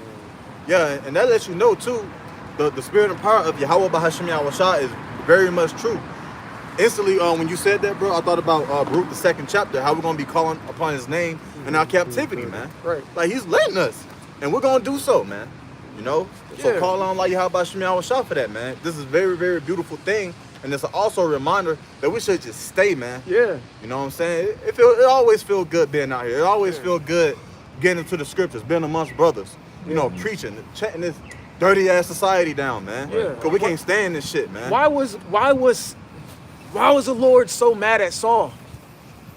It's like you really let these motherfuckers get loose? But why was the Lord so and then Samuel hewed Agag in pieces? Yep. Cause we don't play that shit with the heathens. If the Lord say take them down, we take them down. See, these heathens play that shit. That's how their kingdoms always have loopholes and different type of weak points. You know, what is it? Schisms. That's why they have a whole bunch of schisms in their government. That's why they only last a few decades and shit. You know, the Babylonians only last like 200 some odd years, and then they went down. Then the Persians and Medes, they went down. You know, when the Israelites truly get that power, we ain't going down. Yeah. We're not going down because we learned our lesson from before, and we know how to deal with you heathens. We gonna keep you in slavery, and you're gonna stay like that for eternity. Ain't no letting up on you. No, that's how it's gonna be. Yeah. That's how it's gonna be. Look around us. This is what the letting up has caused us. Look around you, man. The fucking earth is suffering. We're suffering. We're tired of this shit. So, man, once the Lord come back, ain't no more letting up on you heathens, man. You guys are gonna be our possessions, and that's it. Man, even the trees gonna be singing, man. Yeah. That your ass is in captivity. The birds gonna be singing loud as hell, man. Right. We're gonna actually come up come from our beds, will wake up and start singing to Yahweh Shem Yahushua new Right. songs, man. You said, We're gonna be in our glory. you see that sign right here with the little frog? Oh yeah, I see it. Yeah. That's gonna be wintertime in Israel. It's still gonna look beautiful. You know, I'm just talking, speaking as a man. But you see these dead trees right now, man. It's gonna be lively in the kingdom. It'll be in the dead of winter, and it's gonna look like that, like spring, like everything is just flourishing. You know, in these other heathenistic lands, it's gonna look like that. But in the kingdom, man, we up. You know. Yeah. We up and them niggas always down, bro. That's where Esau fucked up. If you gonna really, if you did all of this transatlantic slave trade, Sahara slave trade, came in 1492 with a fucking sword in your hand, you should have kept it that way. Yeah. We should still be on these plantations getting our back whipped right now. Shit, it should be worse. You got technology now, motherfucker. Ain't no running away. Right. You know what I'm saying? Where you gonna run? You know? Man, that lets you know, man, we're a beautiful nation. Even though you had us in slavery, this, that, and the third, it's like, man, we just come up out of that, man. We got a lot of salt. What, one nation shall be stronger than the other? Yup. Man, you need us, Esau. Thank you. That's what it was in my head. You fucking need us. You need us. We don't, that's the difference. That's the biggest difference. We don't need you crackers. Right. We don't need y'all. We don't. Y'all flavorless ass, saltine, fucking no salt in your chicken ass crackers, man. Yeah, we don't man. need y'all, bro. Y'all don't have a use on the planet Earth. Right. We literally don't. Because just like what it says in Maccabees, then evils were multiplied. Yep. That's what you're good for, and that's not good. We don't need that shit. Matter of fact, can you get that in Psalms? I know you told us that. This is Psalms chapter 60 and verse 1. It says, to the chief musician upon Shushan, he doth Miktam of David to teach, when he strove with Aram Naharaman and Aram Zobah, when Joab returned and smote of Edom in the valley of Salt, 12,000. Ooh, 12,000. 12,000 Edomites. He killed 12,000 Edomites. God damn. Man, it's going to come a point in time in history concerning prophecy where we're going to eradicate all you Edomites, man. Right. That's how much damage you done to the earth. One Edomite is still canceled to the earth. Yeah. Whether they be old or young, Well, get rid of them. Well, get the account in Esther. God. Cause that's an example of one Edomite wreaking havoc, man. Yeah, that nigga tried to get the whole nation. The whole nation. It almost did it. You know, if it wasn't for the grace of the Heavenly Father putting the spirit on Mordecai to guide Esther the correct way, shit. What was that? Haman the Agag? Haman? The guy. Yeah. Yeah, we just, matter of fact, we just went through the Purim. The Purim, yep. The Purim was about his Book of Esther. That's what Purim was about. You know, shit. If it wasn't for the Spirit putting on Mordecai to guide Esther the correct way, man, he would have got us. He would have got us. You know, cause Matt, get Esther the first chapter. Let me switch out with you real quick. You know, get Esther the first chapter real quick. Just start at the top. No, start at the top, bro. Because His leg moved. you really think this king gave a shit about the Israelites? Go ahead. This is the book of Esther, chapter 1, verse 1. Now it came to pass in the day of Ahasuerus. Ahasuerus. When you look him up, that's the water captain. That's Xerxes the first, if I'm not mistaken. Xerxes the first. You know? That, you know, the Xerxes off of 300 type shit. You know what I'm saying? You think he gave a shit about the Israelites? Hell no. So if Haman the Agagite came to him and was like, well, they're like this thing, he's like, okay, then just get rid of them. Get the fuck out of my face. I don't care. He tried to be slick. You know, he tried to be slick and be like, well, they're like this, they're like that. Okay, Xerxes have been like, okay, then get rid of them. I don't care. I don't care. I own 127 provinces. What makes you think I care about these little Israelites? Right. In this little province right here. You know, I'll take them out and I'll still have 126 provinces left. You know? Why do you think I give a shit? Go ahead, bro. It says, this is Ahasuerus, which reigned from India even unto Ethiopia, Yep. over 107 and 20 provinces. Yep, 127 provinces. Go ahead. That in those days, when the king Ahasuerus sat, am I saying that right? Yeah, you straight. When the king Ahasuerus sat on the throne of his kingdom, which was in Shushan, the palace. Yep. In the 3rd year of his reign, he made a feast unto all his princes. You can stop it there because this is when Vashti starts going the fuck off. Yeah. You know, let's not get started with these wicked ass women either, man. Right. You know, but pretty much that goes to show you. Now find Haman the Agagite. All right, that goes to show you who was the king during that time. He didn't care about the Israelites. He didn't care. So if anyone came up and said a certain type of people was bad, he would have took him out. He would have took him out. And that's why we're saying here today, when we come into power, we ain't letting you do what you let us do in your kingdom. Right. Now you got Jake running around in Bentleys and shit, buying penthouses, buying mansions up in Sandy Springs and shit. Popping their women. Yeah. Popping their women. Popping corn. Popping corn. And your women love it. And your women love that shit. That's where you get that, not to be vulgar, that term cockhold. Come from you screwy ass Edomites, man. Only y'all bitch niggas be doing that shit. Yeah, a weak nature. That's a very weak nature because Esau is a weak individual. You You can see his weak ass nature going all the way back to the inception of the Bible in the book of Genesis. like a bitch. I'm hungry. Get Hebrews real quick. Hebrews 12. You know, fucking begging for a man, bro. You just came back from hunting. Right. Why you couldn't kill a fucking rabbit and burn it? Or pick up something along the way, just a couple berries and Berries. You're a cunning hunter. Hunting just doesn't mean you're hunting deer. You know what berries to pick. Yeah, nigga know how to start a fire and all that I'm like, get the fuck, bro. You shoot down a fucking quail. I don't fucking know, bro. Yeah. I'm pretty sure you walked past a brook or a river or something. I know, right? What the Couldn't fuck? get a fish? Like, Could get a fish. You know, eat a worm, nigga. yeah, because where venison is at, there's a lot of life around there. Yeah. Well, deers typically be at, there's a lot of wildlife. Right.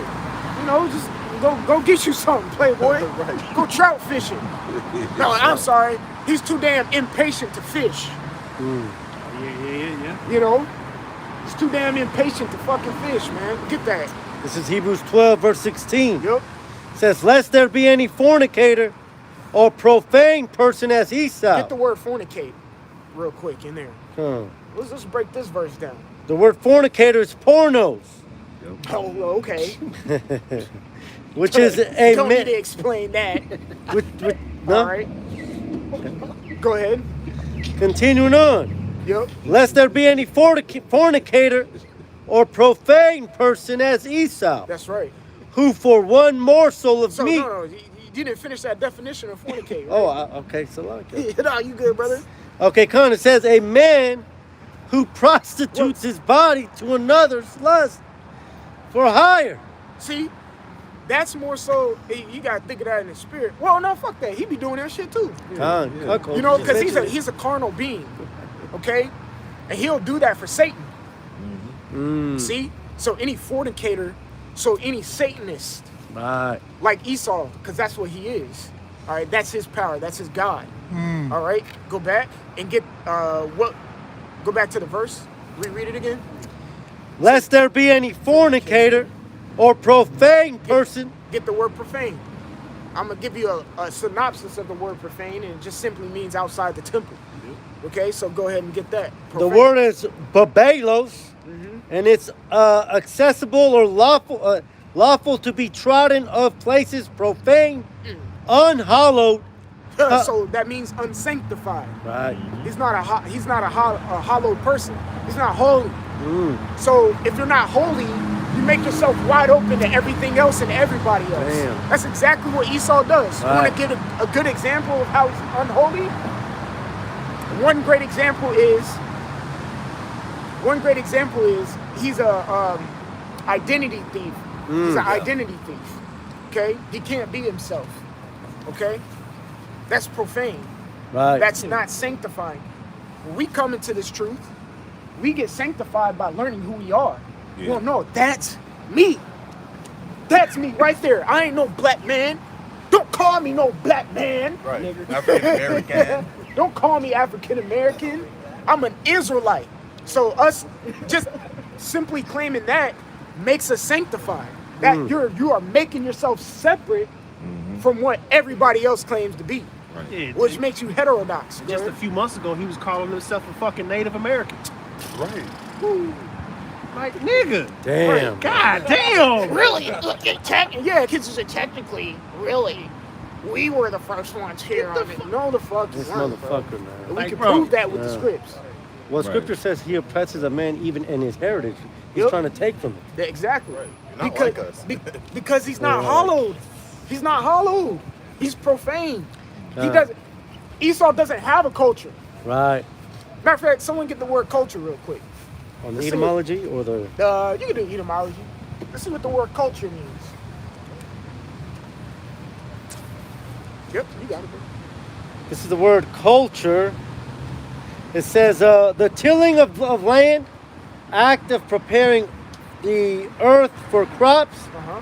cultivating, agriculture, figuratively means care, culture, or an honoring of. It says a care. Right. What does this man care about? Nothing. Not a damn thing, including himself. Right. Right, Yeah. right. Yeah. You was about to say that? Go Well, ahead, yeah. say Well, what you Scripture say. says, "He that is not good to himself." Right. Thank you, bro. He's not. He's, It's like He don't he's care not- about he's not- himself. yeah. Matter of fact, if I could say, you know, brother, behind the camera, you know, we work with these guys every single day. Mm. These individuals have the worst hygiene, have the worst personal care in the motherfucking world. You will walk inside a mansion and it smells like fucking shit. It Right. smells like shit when you go to the restroom, man. Mm. So it's like, just to add on to your point, they Yeah. disgusting. then they gonna have rare steak with parsnips Yeah. and jelly and jello for dessert. And then put ketchup on the steak. That's all. That's way off. I got a preset. Go ahead, bro. This is Daniel 4:17, you know, because it just goes to show that it's not by their strength that they're in power because they are solo. It's by the Most High who's put them there. This is Daniel 4:17 says, this matters by the decree of the watchers and by the demand by the word of the holy ones, to the intent that the living may know that the Most High rules Yeah. in the kingdom of men. The Most High rules in the kingdom of men. That's why you got Psalms 9 and 20. Yep. Let them know that they're just men, Selah. You know? The Lord sets all these things up. He has ordained this from the inception of the world. That's right. You know? And he's ordained that Esau doesn't have a fucking culture. Mm. Okay? He doesn't care. Go back to that word culture. So care, Right, it says to tend, to guard, to till, to cultivate, the cultivation of rearing of a crop, act of promoting within plants. Then it goes into the yeah. So pretty much culture goes into husbandry. Okay? So if Esau is an identity theft or an identity thief, what has he planted on his own? Nothing. He hasn't planted his own heritage. He hasn't solidified himself as a true got something different? person on the planet Earth. Okay. Shit. He's Elon. You was gonna say something, bro? Human. Yeah, he's not. Right, nigga. He's not fucking human. You know, we go into that hue and man. He doesn't have a hue about him. You know, Right. Live in color. I like that show. You know, you good. You good. Hey, Good. I could read the culture definition from just Google. the dictionary. Okay. It says the arts and other manifestations of human intellectual achievement regarded collectively. Haha. Okay. Hold on. Damn. Haha. So we talking about the arts of human achievements collected. Then what is iconoclasm? A stealing of human art because you ain't got no sauce. Yeah, that's right. That's right. You done whitewashed everything. That's the best you could do. Right. That's the best you could do. Right. Still a black man's work, and then whitewash it like you're the one who did it. Right. Go Check ahead. this. Definition number 2. The customs, arts, social institutions, and achievements of a particular nation, people, or other social group. That's why the scriptures. That's why the scriptures. This is the one. This is That's why the scriptures say that. This is the one that caused the earth. that caused the earth. You know the script. Like what the fuck? Right. This Isaiah guy? 14. Him? Right. Salaki, Right. Captain. Can you reread definition 2? It says the customs, Like a fucking dork, man. arts, social institutions, and achievements of a particular nation, people, or other social group. See, what can you say other than death and destruction that Esau has achieved? Right. He's not innovative. No. He's not intellectual. Cause shit, intellect goes into your spirit. So he's not a spiritual being. Right. He's carnal as all get out. The spirit's not upright in him, right? This spirit, the spirit's not upright. He don't got one. He's soulless. Come.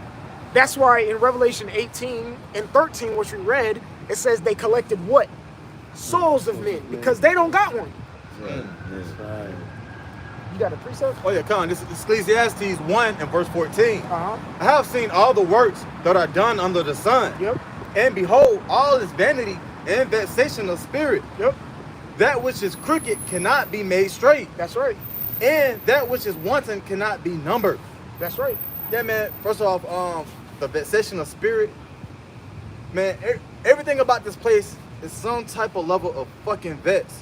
That's why we need the kingdom of heaven, so we can wipe away our tears from our eyes, so that we can sing upon our beds and just enjoy the works of Yahweh Shem Shah. Right. But guess who came into the earth, man? And fucked The it up. one who is crooked, man. You know what I'm saying? Everywhere he go, it just turns crooked. That's Here right. around your kids crooked. Here around some dogs, the dogs crooked. Here in your grocery store, now GMOs all in the grocery store. Everything is fucking crooked and wicked, man. That's right. You know, reread it real quick. Con. Going back to Ecclesiastes 1 and it's like 14? Yeah, con. In verse 14, I have seen all the works that are done under the sun. Yep. And behold, all is vanity and vexation of spirit. Yeah. So this planet Earth wasn't made to be vexing. Right. The scriptures talk about Eden. Okay. Correct me if I'm wrong. Eden means pleasure, right? I done. All right, get the water. Paradise. All right, it was supposed to be a paradise or a pleasure to us, not a vexation of spirit. Okay, as soon as this subtile creature, aka the Edomites, starting off with the subtile beast, the serpent in the garden, transformed into Cain. You know, then Cain did what he did. You know, ultimately came in a reincarnation of Esau and did what he did. It's been vexing ever since he stepped his little petty ass feet onto the planet Earth. That's why you have Genesis, the 6th chapter, where it talks about the 3 specifications of men. All right, what is it? The sons of men, sons of the wicked, sons of God. You know, if I got that correct. But The Mayan? yeah, shoot, yeah, the Mayan. Break it down. Break it down, bro. Break down those 3. Yeah. Sons of men are the heathen, all of them called Goyim. Yep. Everyone, with the exception of the sons of the righteous and the sons of the wicked, which the sons of the righteous come from the Most High. Yep. That seed that's here, Yasharallah, in today, Negroes, Latinos, Native Americans. Those were the giants on Earth. All right. When it talks about the giants on Earth, it's not talking about a literal giant. Right. It's talking about. The men of renown. Thank you. Go ahead, Kamaya. And then you got the sons of the wicked, which originated with Cain, that wicked one, or really from the serpent in the garden to Cain, and then his offspring in antediluvian times, and then reincarnated in the Edomites, which have grown up into this great dragon that we have now. Yep, and that's Genesis the 6th chapter. You know, that's Genesis the 6th chapter when it talks about those men. Matter of fact, this brother, you were in Revelation, and it says that I think you brought that the third part of men. Yeah, third part of men. Revelation 9. It's around like 15 or 14. But Revelation. We didn't go that far yet, but yeah. Salakia, I'm tripping. yeah, so it talks about the third part of men. Salakia. What part of men? You see what I'm saying? So there's, wicked. exactly. So there's 3 parts of men. See? All right. So where were we? You were in your precept? I got Isaiah 14. Yeah, well, nah, y'all got it. What'd you have? I got Isaiah 14 since you quoted it about them looking down on Esau. Yeah, bring it up. This is Isaiah 14 verse 16. It says, "They that see thee shall narrowly look upon thee and consider thee, saying, is this the man that made the earth to tremble?" Yep. Is this the man that made the earth to tremble? Like you look across the street at the dude at the parking station. Patrick. That motherfucker made the earth to tremble. Right, yeah, right. You know, right. I'll come and try to tell Jake one thing, and he can say that motherfucker across the street can say the same exact thing to Jake. Mind fucked at that he can say that, but I'm trying to tell you the same thing. Right. If he comes and I whisper in his ear, hey, tell this black dude that he's the son of God. That black dude would be like, well, bless you, brother. Right. I'll go and do it. Man, shut up, nigga. Right. We just niggas. You ain't heard that Jay-Z song? Right. All right, bro. That movie Emancipation. You remember the scene with Will Smith, who basically telling the other slave to have faith in the God. He was like, "This is the faith of God. Look at us. Right. There is no God." Right. You know, Jake don't believe. Right. You don't believe. You know, Jake don't believe, bro. But it's the thing about it is they can't. It's a spiritual thing. They can't comprehend that someone who's down in the trenches with them is telling them this profound information. That's what they can't grasp. But when you got some pasties, pale skins walking around and they tell you that, it's like, what? Because they're already on a certain type of pedestal in this society. You know? When you hear from, matter of fact, it says that in Ecclesiasticus. I forgot where it is. I'm looking for it. It talks, you know what I'm talking about? It When talks the poor about man says when a something? poor man Yeah. says something. Oh, yeah, 13. So it may be, there's another one in Ecclesiastes. Ecclesiastes 92. There's another one in Ecclesiastes where it talks about, I think I got it. oh man, where it says a poor man. Yeah, that's the one I'm looking for. There's one in the Sirach and one in Ecclesiastes. I think I got it. Get what you got. Let me read. Let me hear it. Ecclesiastes 9 and verse 15. It says, "Now there was found in it a poor wise man." Yeah, give me that. Give me that. Go ahead. And there's another one in Sirach though, if you can find it. Okay, Okay, man.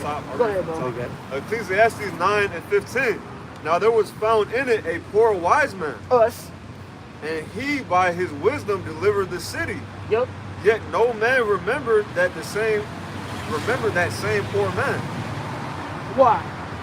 Because he in the trenches. We in the trenches with you. We in the trenches with you. Even Yahushua said that.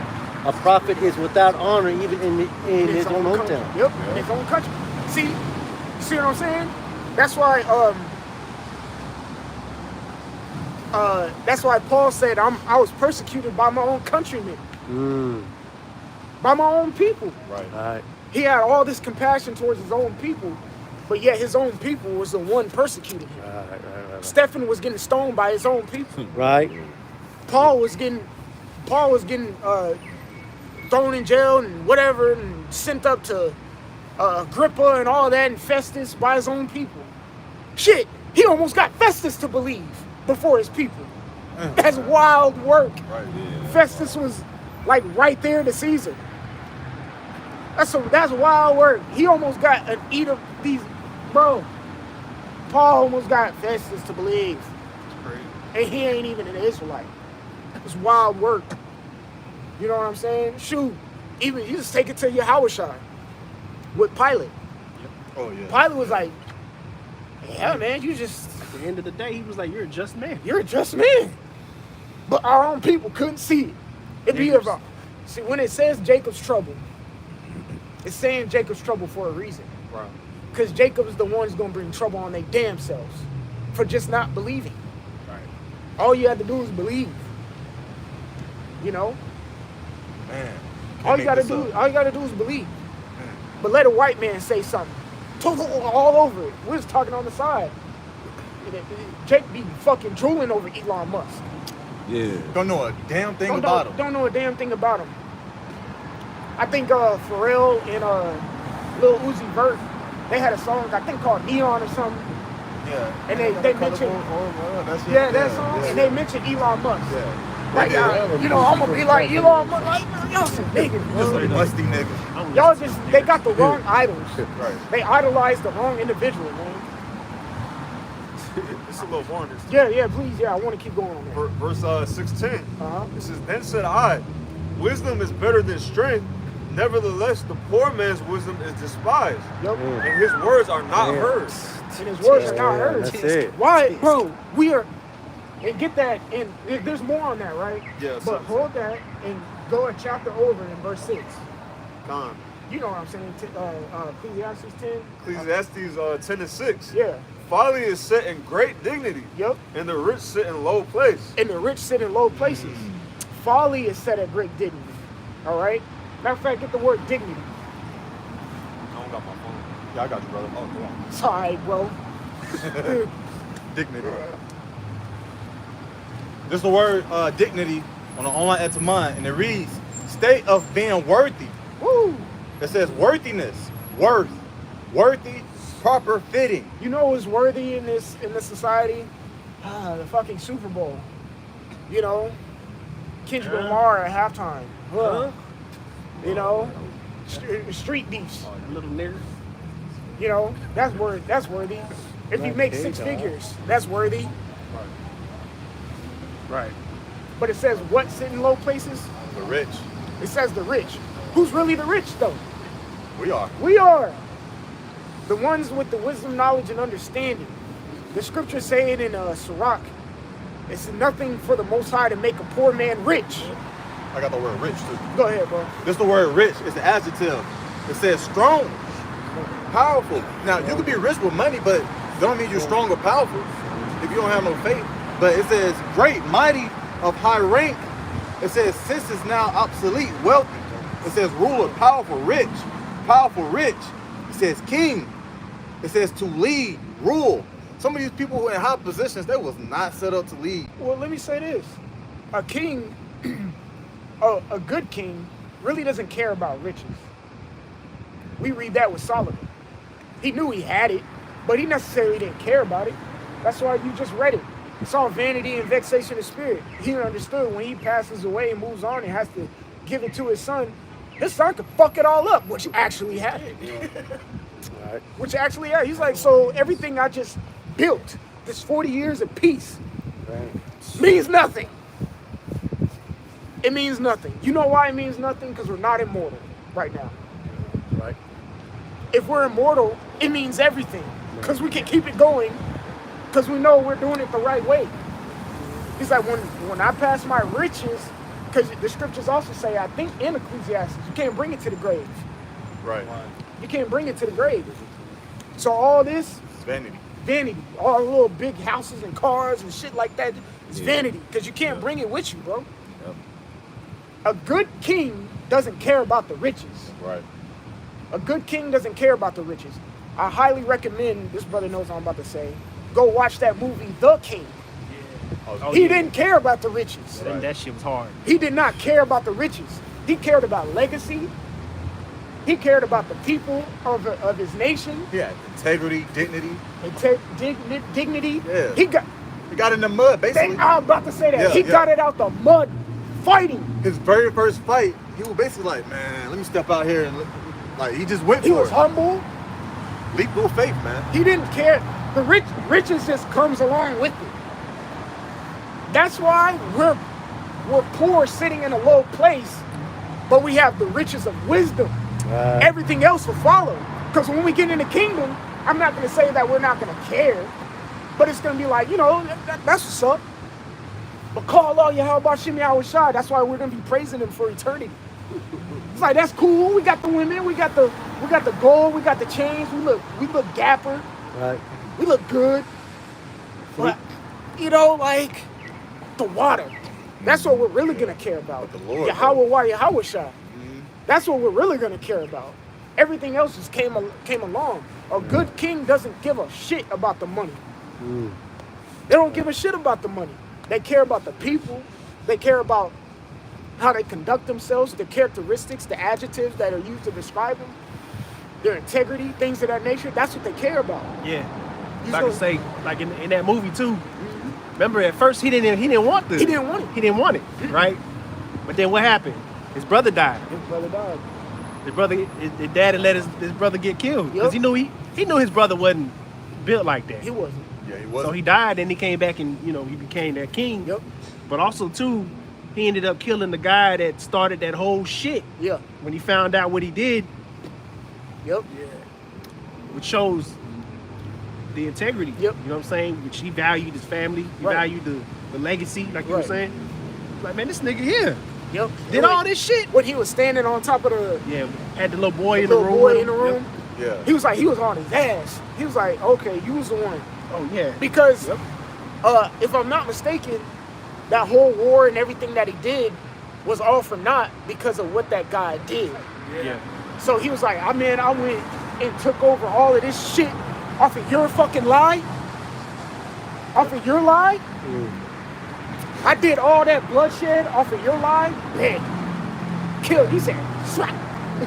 That's very that's very spiritual because Esau. That's how I'm all thinking this too, started man. over a fucking lie. Yeah. And then the Lord is basically gonna fuck out of here. You lied. Yep. Now here comes the establishment of full righteousness in the kingdom of heaven. Yep. Fuck you, Edomites. Kabar, keep going on chapter 9. Oh, I had a quick one too. Yeah, go ahead, bro. And I had a point to make too. A carnal.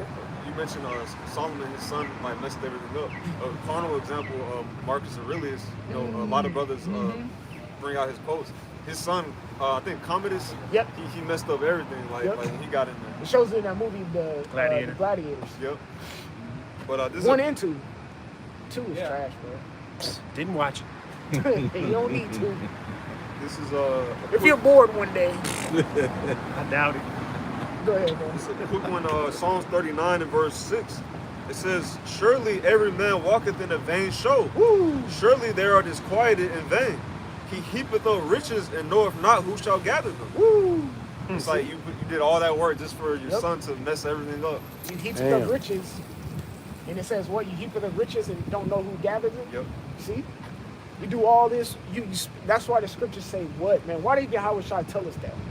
To cast your treasures, loosely paraphrasing, where moth and rust do not corrupt. You know, you put your investments somewhere else. Seek You ye the kingdom. have your spiritual IRA somewhere else, and that's in the spirit. So like, that's in the spirit, not in this carnal shit. He doesn't mean go open up a Robinhood account and put your Shaqualium in that shit. You see that, brothers? I got money working for me. My money working. You see that? You see, when that's why you gotta invest in Bitcoin. Shut up. Don't you know the economy's gonna crash? Stop. I advise you to take your money out now. I'm fucking around. But no, real shit. Because a lot of these individuals on this side, they'll be like, yeah, man, shit, I'm investing. That's cool and dandy. You can invest all you want. Shit, I invest. I'll keep it real. I invest. You know? I make profit. Right. But am I gun-ho on it? Right. Absolutely not, because we have the knowledge, which is the riches of what's to come. So it's best not to invest in this place. Right. You know? Yeah, use it, don't abuse it. Use it, exactly. That's from that Exactly. scripture. Yeah. You take it to a certain point and then stop. That's it. That's all. And that certain point is sufficient enough for you to live and be good. Really, the Lord is letting you take it to a certain point to be somewhat kind of comfortable. So you could do this. So you could do this. You know, you may get a raise at your job, different position. That's cool. Don't let it get to your head. You know? Right. There's more, right? Yeah, Keep yeah. going. This is back in Ecclesiastes 9 and verse 17. It says the words of wise men are not heard. It's like it. The words of wise men are heard in quiet more than the cry of him that ruleth among fools. Just reread that. Slow. So like it. Ecclesiastes 9 and 17. The words of wise men are heard in quiet more than the cry of him that ruleth among fools. Read it again. It says, the words of wise men are heard in quiet more than the cry of him that ruleth among fools. Come on, man. We're the rich that sits in low places, man. Technically we're in the quiet place. Got something? So we're in the quiet. You got something? We're in the quiet place because there's 3. Okay, there's only 3 of y'all out here, and we're preaching something that's detrimental to your livelihood. Right. You would think there would be like, just like at a point it's gonna be like that because the scriptures talked about in the book of Acts they started riots. But still, in a sense, they started riots into the ones who didn't believe what they were saying. Right. Not believing them, you know. Yeah. Even Yahushua had thousands of following him, but they didn't believe. They just wanted a piece of fish and bread. They're just following him because they knew Yahushua could heal them or give them or feed them. That's it. They didn't care about what he was saying. That's our people, man. And that's why destroyed off of lack of knowledge. That's why the Lord said he spoke to them in parables. He said, because it's not meant for them to get it. Yep. That's why he was telling the disciples, this is meant for you to get it. Yep. He said, they just here, like you said, they just here because it's something to do. Right. That's crazy. Like, I know Captain Kasab always mentions it. Yahushua had 4 brothers. 2 of them didn't even believe. And lived with them. Damn. That's wild work.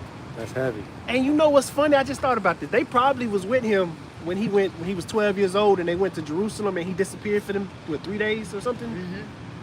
And they couldn't find him? Mm-hmm. And yes. They have to be. That's wild, yo. Yahushua had a sister too.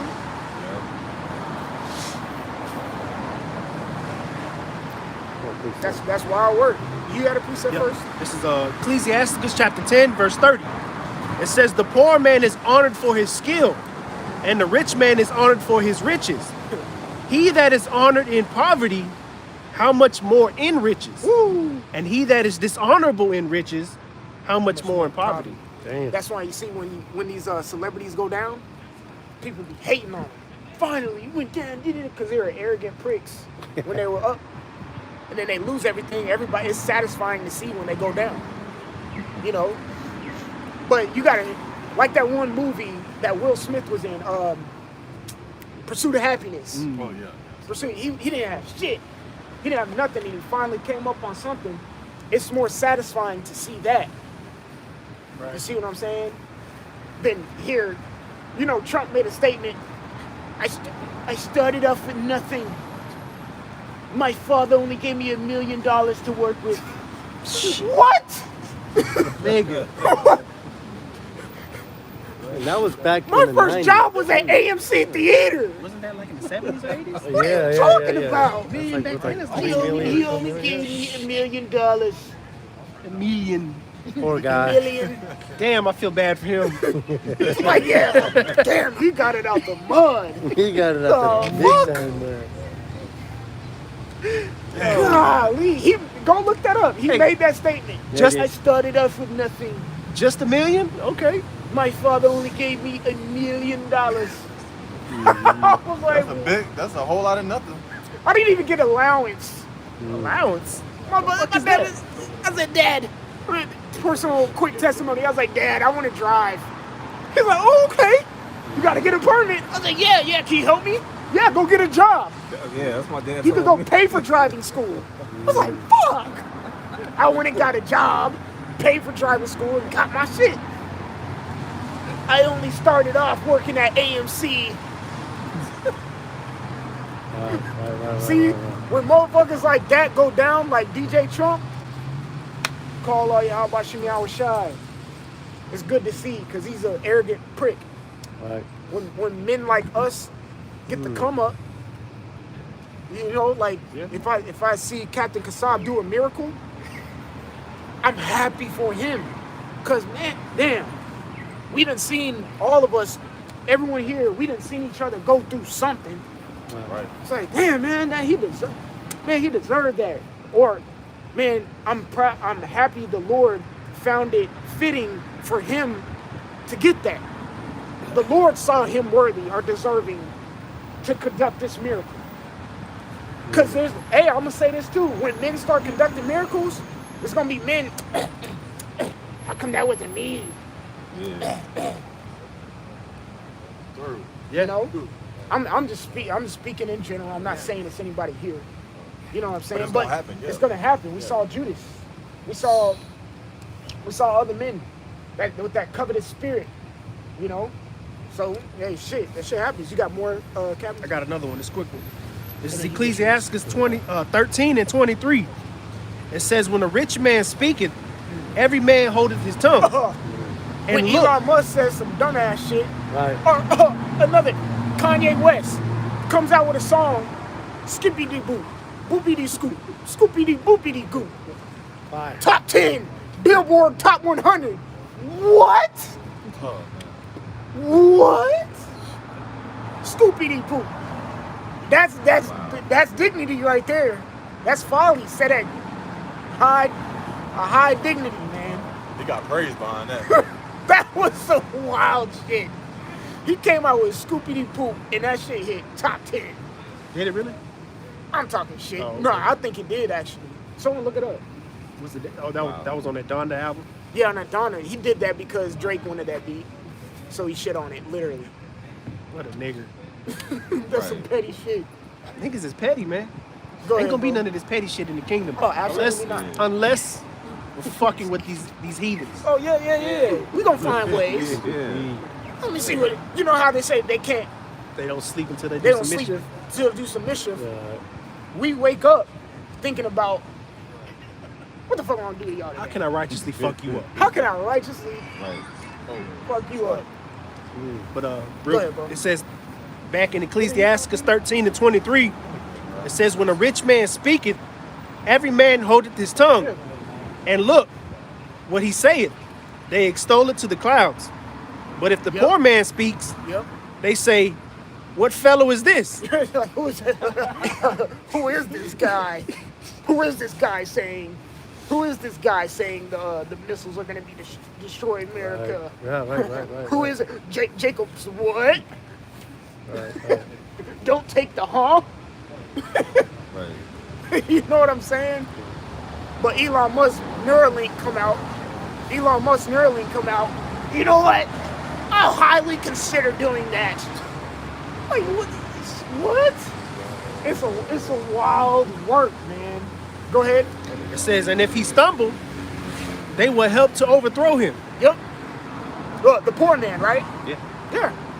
That's why the scriptures always talk about how they oppress the poor and the widows and the fatherless.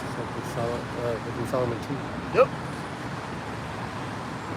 Was there more? No, that was it. You still in 9? Hold it. Get yours. Yeah, I'm just gonna link this up with what the captain says because this is heavy. That's wild. Just like the brother's saying, you know, people will listen to Elon Musk, but yet here we are with the truth, but people don't bat an eye. This is 1 Corinthians 1 verse 27. It says, but the Most High has chosen the foolish things of the world to confound the wise. He chose us. That's right. He chose us to confound these Temanites. That's right. Because it says, "Where's thy wisdom, O Teman?" Yeah. All right, we've come to tell these Temanites that hey, your own inventions are going to destroy you. That's right. And they're gonna look at us like, bro, don't you work $15 an hour, nigga? 14. Talk that shit. Who are you to tell me? Right. You know, Right, yeah. Esau, who are you to tell me that my missiles are going to destroy me? That's preposterous. There's that laugh. No. Yeah. There's that laugh. You know what I'm talking about? What was that fucking gold member? Dr. Evil. Oh, yeah. 100 million Who dollars. are you? Right, yeah. Do you know how much I'm worth?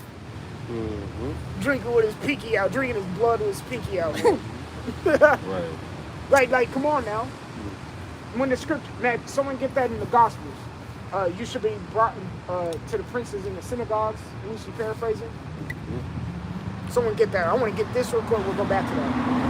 What that? Ecclesiastes? No. Get that in the Gospels. You know what I'm talking about?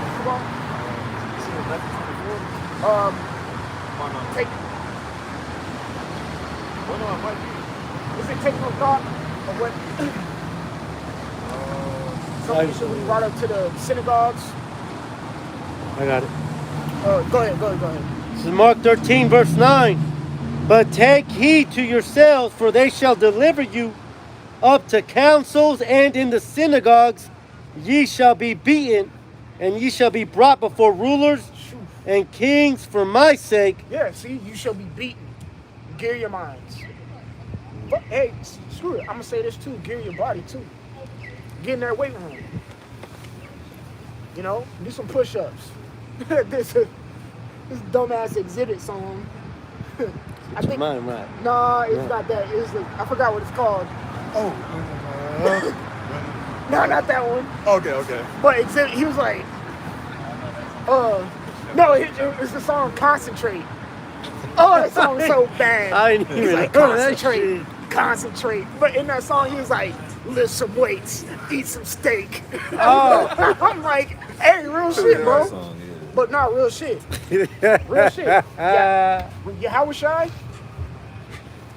of course, he endured all these things through the spirit, but best believe Yahweh Shai was fit, bro. Oh, yes. Right. Yahweh Shai was fit. Carpenter, too, right? Yeah. That take physical strength, bro. Right. Yeah. All that work. Yahweh Shai was fit. Don't get it twisted, man. The scriptures say it in 2nd Ezra, he had the highest stature. Yeah. It makes you think he wasn't that when he was on the planet Earth too. He did have the highest stature. He was fit. He was physically fit. How else do you go 40 days and 40 nights? Yeah. Extremely healthy. Thank you. How else do you get on a boat, drift off a little bit, and talk to 5,000 people with that diaphragm?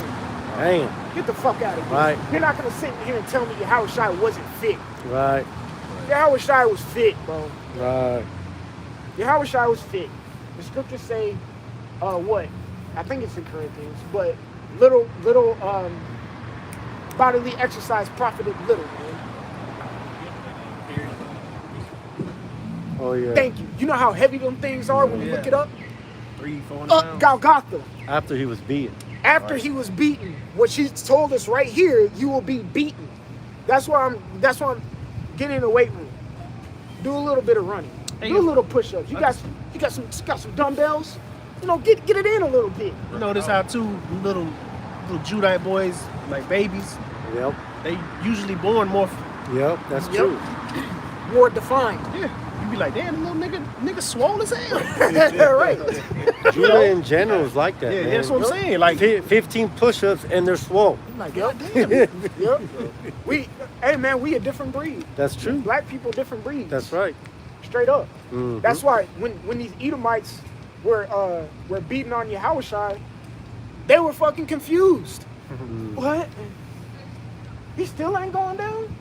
Of course they were scoffing, and then what? Ultimately they had a piercing. Blood and water came out. Oh, that's right. He still wasn't dead. Still, blood and water came out. Damn. Still went on. Yahushua was physically fit. I'm talking about the physical aspect of Yahushua. He was physically fit. How do you endure that? How do you endure that? Isaiah 53. How do you endure that? Of course, the spirit takes over at a point. Right. Don't get me wrong. Yeah. Don't get me wrong. And that's mainly what took over. But Right. come on. Right. Yeah. Yahushua was tall.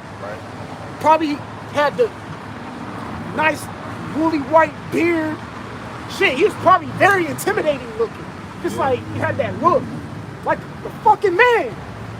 He was an austere man. He's just a man, bro. It's like you kind of get hot, like imagining it, and it's like, man, this is why Paul is like, get 1 Corinthians 11, get it.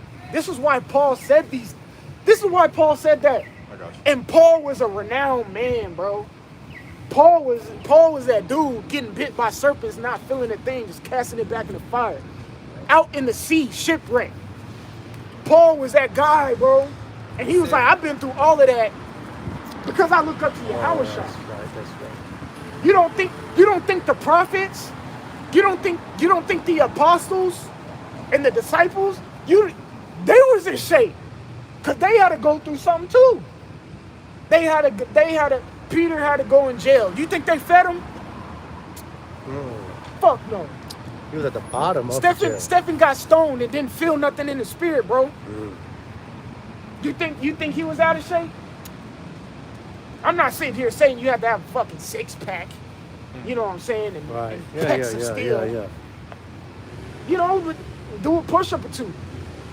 Get your mind right, because working out is a discipline thing. That really working out is a mental thing. That's right. Yeah. It's a mental thing. You gotta want to. You gotta feel like it. You gotta fight that urge that says, you gotta fight that urge to eat right. You gotta fight that. It's everything is spiritual. That's why it says bodily exercise profited little, but it still exercises your spirit, man. Work out, do something. Go on a walk. Walk your dog. I'm not sitting here telling you gotta be this fitness influencer on fucking YouTube. This is how you do a squat. Setting up the camera. Getting mad when someone walks in. Hey, you see I'm filming here. Right. Hey, I'm working it. I'm walking it. I'm lifting weights here. Yeah. You don't gotta be on that type of time, but like, you know, shit. You know, you get done reading or something, and shit, fuck it, let me knock out 20 push-ups. Bang. You do 20 push-ups a day. That's good enough. The Lord can work off with that. Right. I'm not sitting here telling you gotta be this fucking bodybuilder, man. Hell no. You know, but just take care of yourself. Take care of yourself. Do something. What makes you think Yahweh Shai wasn't in shape? Right. Yahweh Shai was in shape, bro. Doing all that stuff. Walking here, walking there. Oh yeah, you got no choice but to be in good shape. All that traveling they did. All that traveling they did. Everybody got cars today. You said what, bro? He always walked up the Mount of Olives. Come on, bro. Yeah. Come on. And again, like the brother said, he had to carry that cross all the way up Golgotha. I think I'm butchering that name. But you know, okay, he had to carry you up that hill, man. What does Golgotha mean again? Place in the skull. Yeah. Yep. I bet you that hill was shaped like a skull. You know? He had to carry that while getting whipped, while people spitting on him. Go watch Passion of the Christ. His beard got plucked. Go watch Passion of the Christ, man. And that's just an inkling. It, like, if they really showed in a movie, they wouldn't have made it a movie, to be real with you. They wouldn't have made it a movie to show what actually really happened. Man, his skin was falling off, man. Yeah. Got open wounds and everything. He had open wounds, skin was. He probably had, like, you ever seen someone with like their skin and it's just like hanging off? Yeah. That's what you probably saw his skull. You probably saw his skull and his like bare eyeball in his skull. We'll say you seen his ribs. You can see, you can see the bones in his rib. Man, they really did a number. Still carried it up there. Still laid down. Still. You gotta Come think on, too, man. like the amount of time that he spent up on the actual cross, hanging. When all that happened. All that you're describing is before he got nailed. Bro. Or before he got speared. Yeah, no, before he got put on the cross. So, yeah, all that whipping and stabbing that's and right. spitting and cutting and the thorns. Yep. All that was done before he even got put on the actual cross. Right. And then he suffered on the cross. Yep. And then about the thorns too, you see these depictions, man, them thorns didn't look like little fucking rose thorns. Yeah, it was thick. It was thick, probably Yeah. cones. To the point where it stayed in his actual skin. It Those cones. wasn't no average thorns. Bro, they probably took, you know, they probably took the crown and had to get a hammer, boom, boom, boom, boom, boom, boom, boom, just digging in his, probably cracked his skull, man. If you think about it, if you get pricked by a regular small thorn today, it does a number on you. Like you'll notice it, like damn, that shit hurt. So imagine something on your head riven in your fucking skull. Yeah, he had chunks of skin just dangling, flopping, bro. What they call it, to the white meat. Yes, to the white meat. Not deeper. And this is to the bone. Yeah. You know, not to laugh, you know what I'm saying, but then don't talk about the whips. Oh man.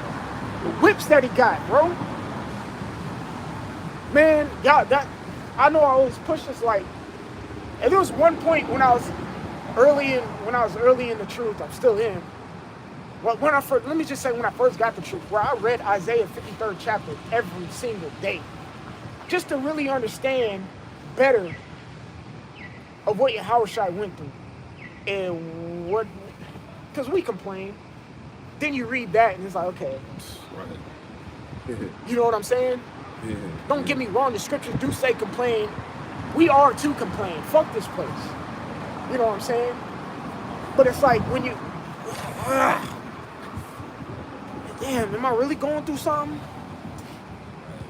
Am I really going through something?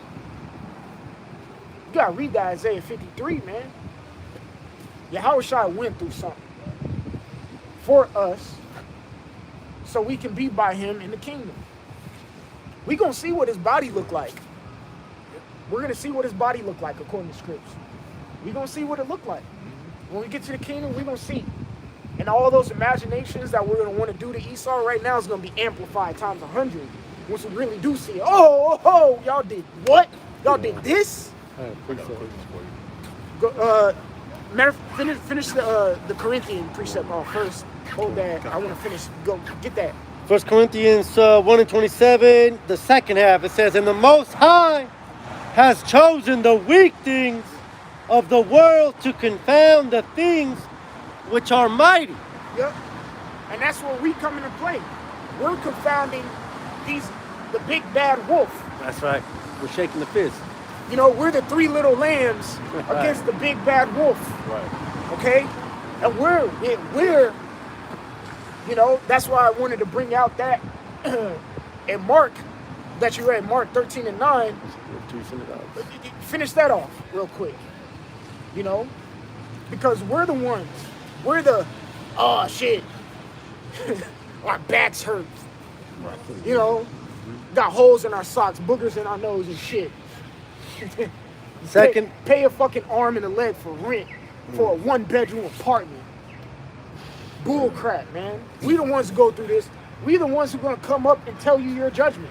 And then be like, this guy? Go ahead. Second half of Mark 13, verse 9. Start from the top. Starting from the top. But take heed to yourselves, for they shall deliver you up to the councils. Yep. And in the synagogues you shall be beaten. Yep. And you shall be brought before rulers and kings for my sake. Yep. For a testimony against them. Yeah, see that? For a testimony against them. All right? The ones who sit in low places but got this rich wisdom is the one that's going to confound, you know, just regular ass dudes, man, who eat chicken on their part-time. You know? And shit. You know? On a regular time, then just boop, get the spirit. Hey, by the way, it's we might be in a fucking room with all the Rothschilds. Oh yeah, you know, talking as calm as possible, not really getting it nonchalant. Shit, I'm just here. You know, what the fuck are you doing here? Oh, I'm just here to tell you that you're gonna die. Right. We're gonna put chains on you. And they're gonna be confounded with the boldness. That's right. And we just be like, all right, anything else? Go ahead with your precept. This is Ecclesiastes 3 and 15, because we were going into what Yahweh Shai had to go through. That which has been is now, and that which is to be has already been, and the Most High requires that which is past. Yeah, he requires you to do the same. Bro, we're required to walk in the same stead. Okay? So the same thing he went through, we're gonna have to go through. Simple. Be ye followers of me as I am of Yahushua HaMashiach. Like Paul said, 1 Corinthians 11:1. And guess what he went through? That's right. You got that? See? St. Peter, guess what he went through? They say he got crucified upside down. Right. Went through the same thing. I keep mentioning Stephen. He got stoned. All these men went through the island of Patmos. They all went through something. And now we're here today. Why did Ezra say, woe's me, who's going to deliver me in that day? Because he saw the shit that was happening. That we're going to experience. We're going to witness. There's a difference between experiencing something and witnessing and watching it happen. You can watch someone get their head knocked off because that's their experience. Yep. I just witnessed it. Yep. Because the scriptures say what? That the Lord's going to protect us. In a plethora of scriptures. I'm just saying that. But the Bible says that. That's why it says a testimony. Right. A testimony is something that we've witnessed and now we can tell you about.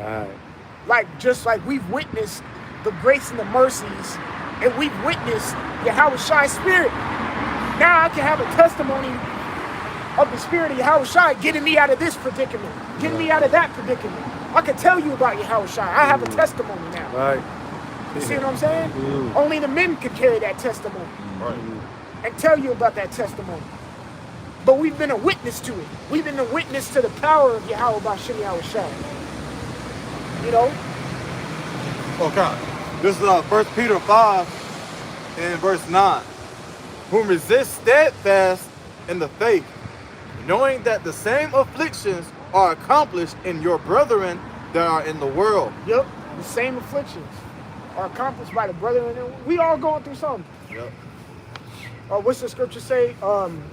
It's not uncommon to man, like the things you go through. I think it's in Corinthians. Yeah. Get it. Because the hell we catch it's not exclusive, like brothers say. Yeah. Brothers always say it. You're not the only one going through shit. Yeah.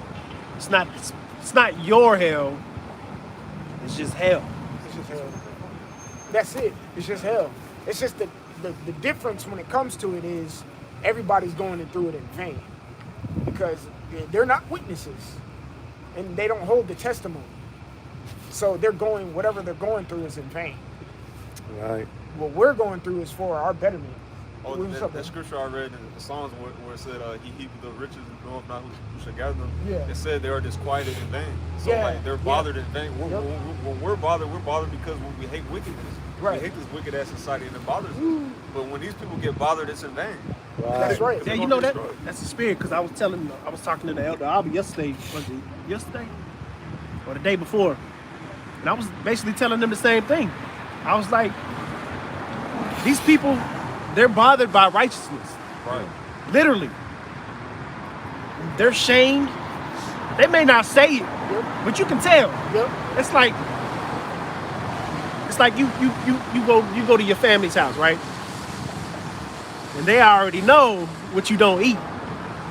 But they'll try to eat theirs on the side. They'll kind of try to eat it away from you and be like, I know he don't eat no pork, but I'm going to eat mine, but I'm going to eat over here. Right. You know what I'm saying? So that's a shame. It's that zeal without knowledge. the brother Kamar, man. I got that. Oh, go ahead. This is 1 Corinthians chapter 10 and verse 13. It says, there have no temptation taking you, but such as is common to man. Yeah, see, that no temptation is taking you, such as common to man. There's certain things that we go through in life. John Smith is going through the same thing in fucking Connecticut.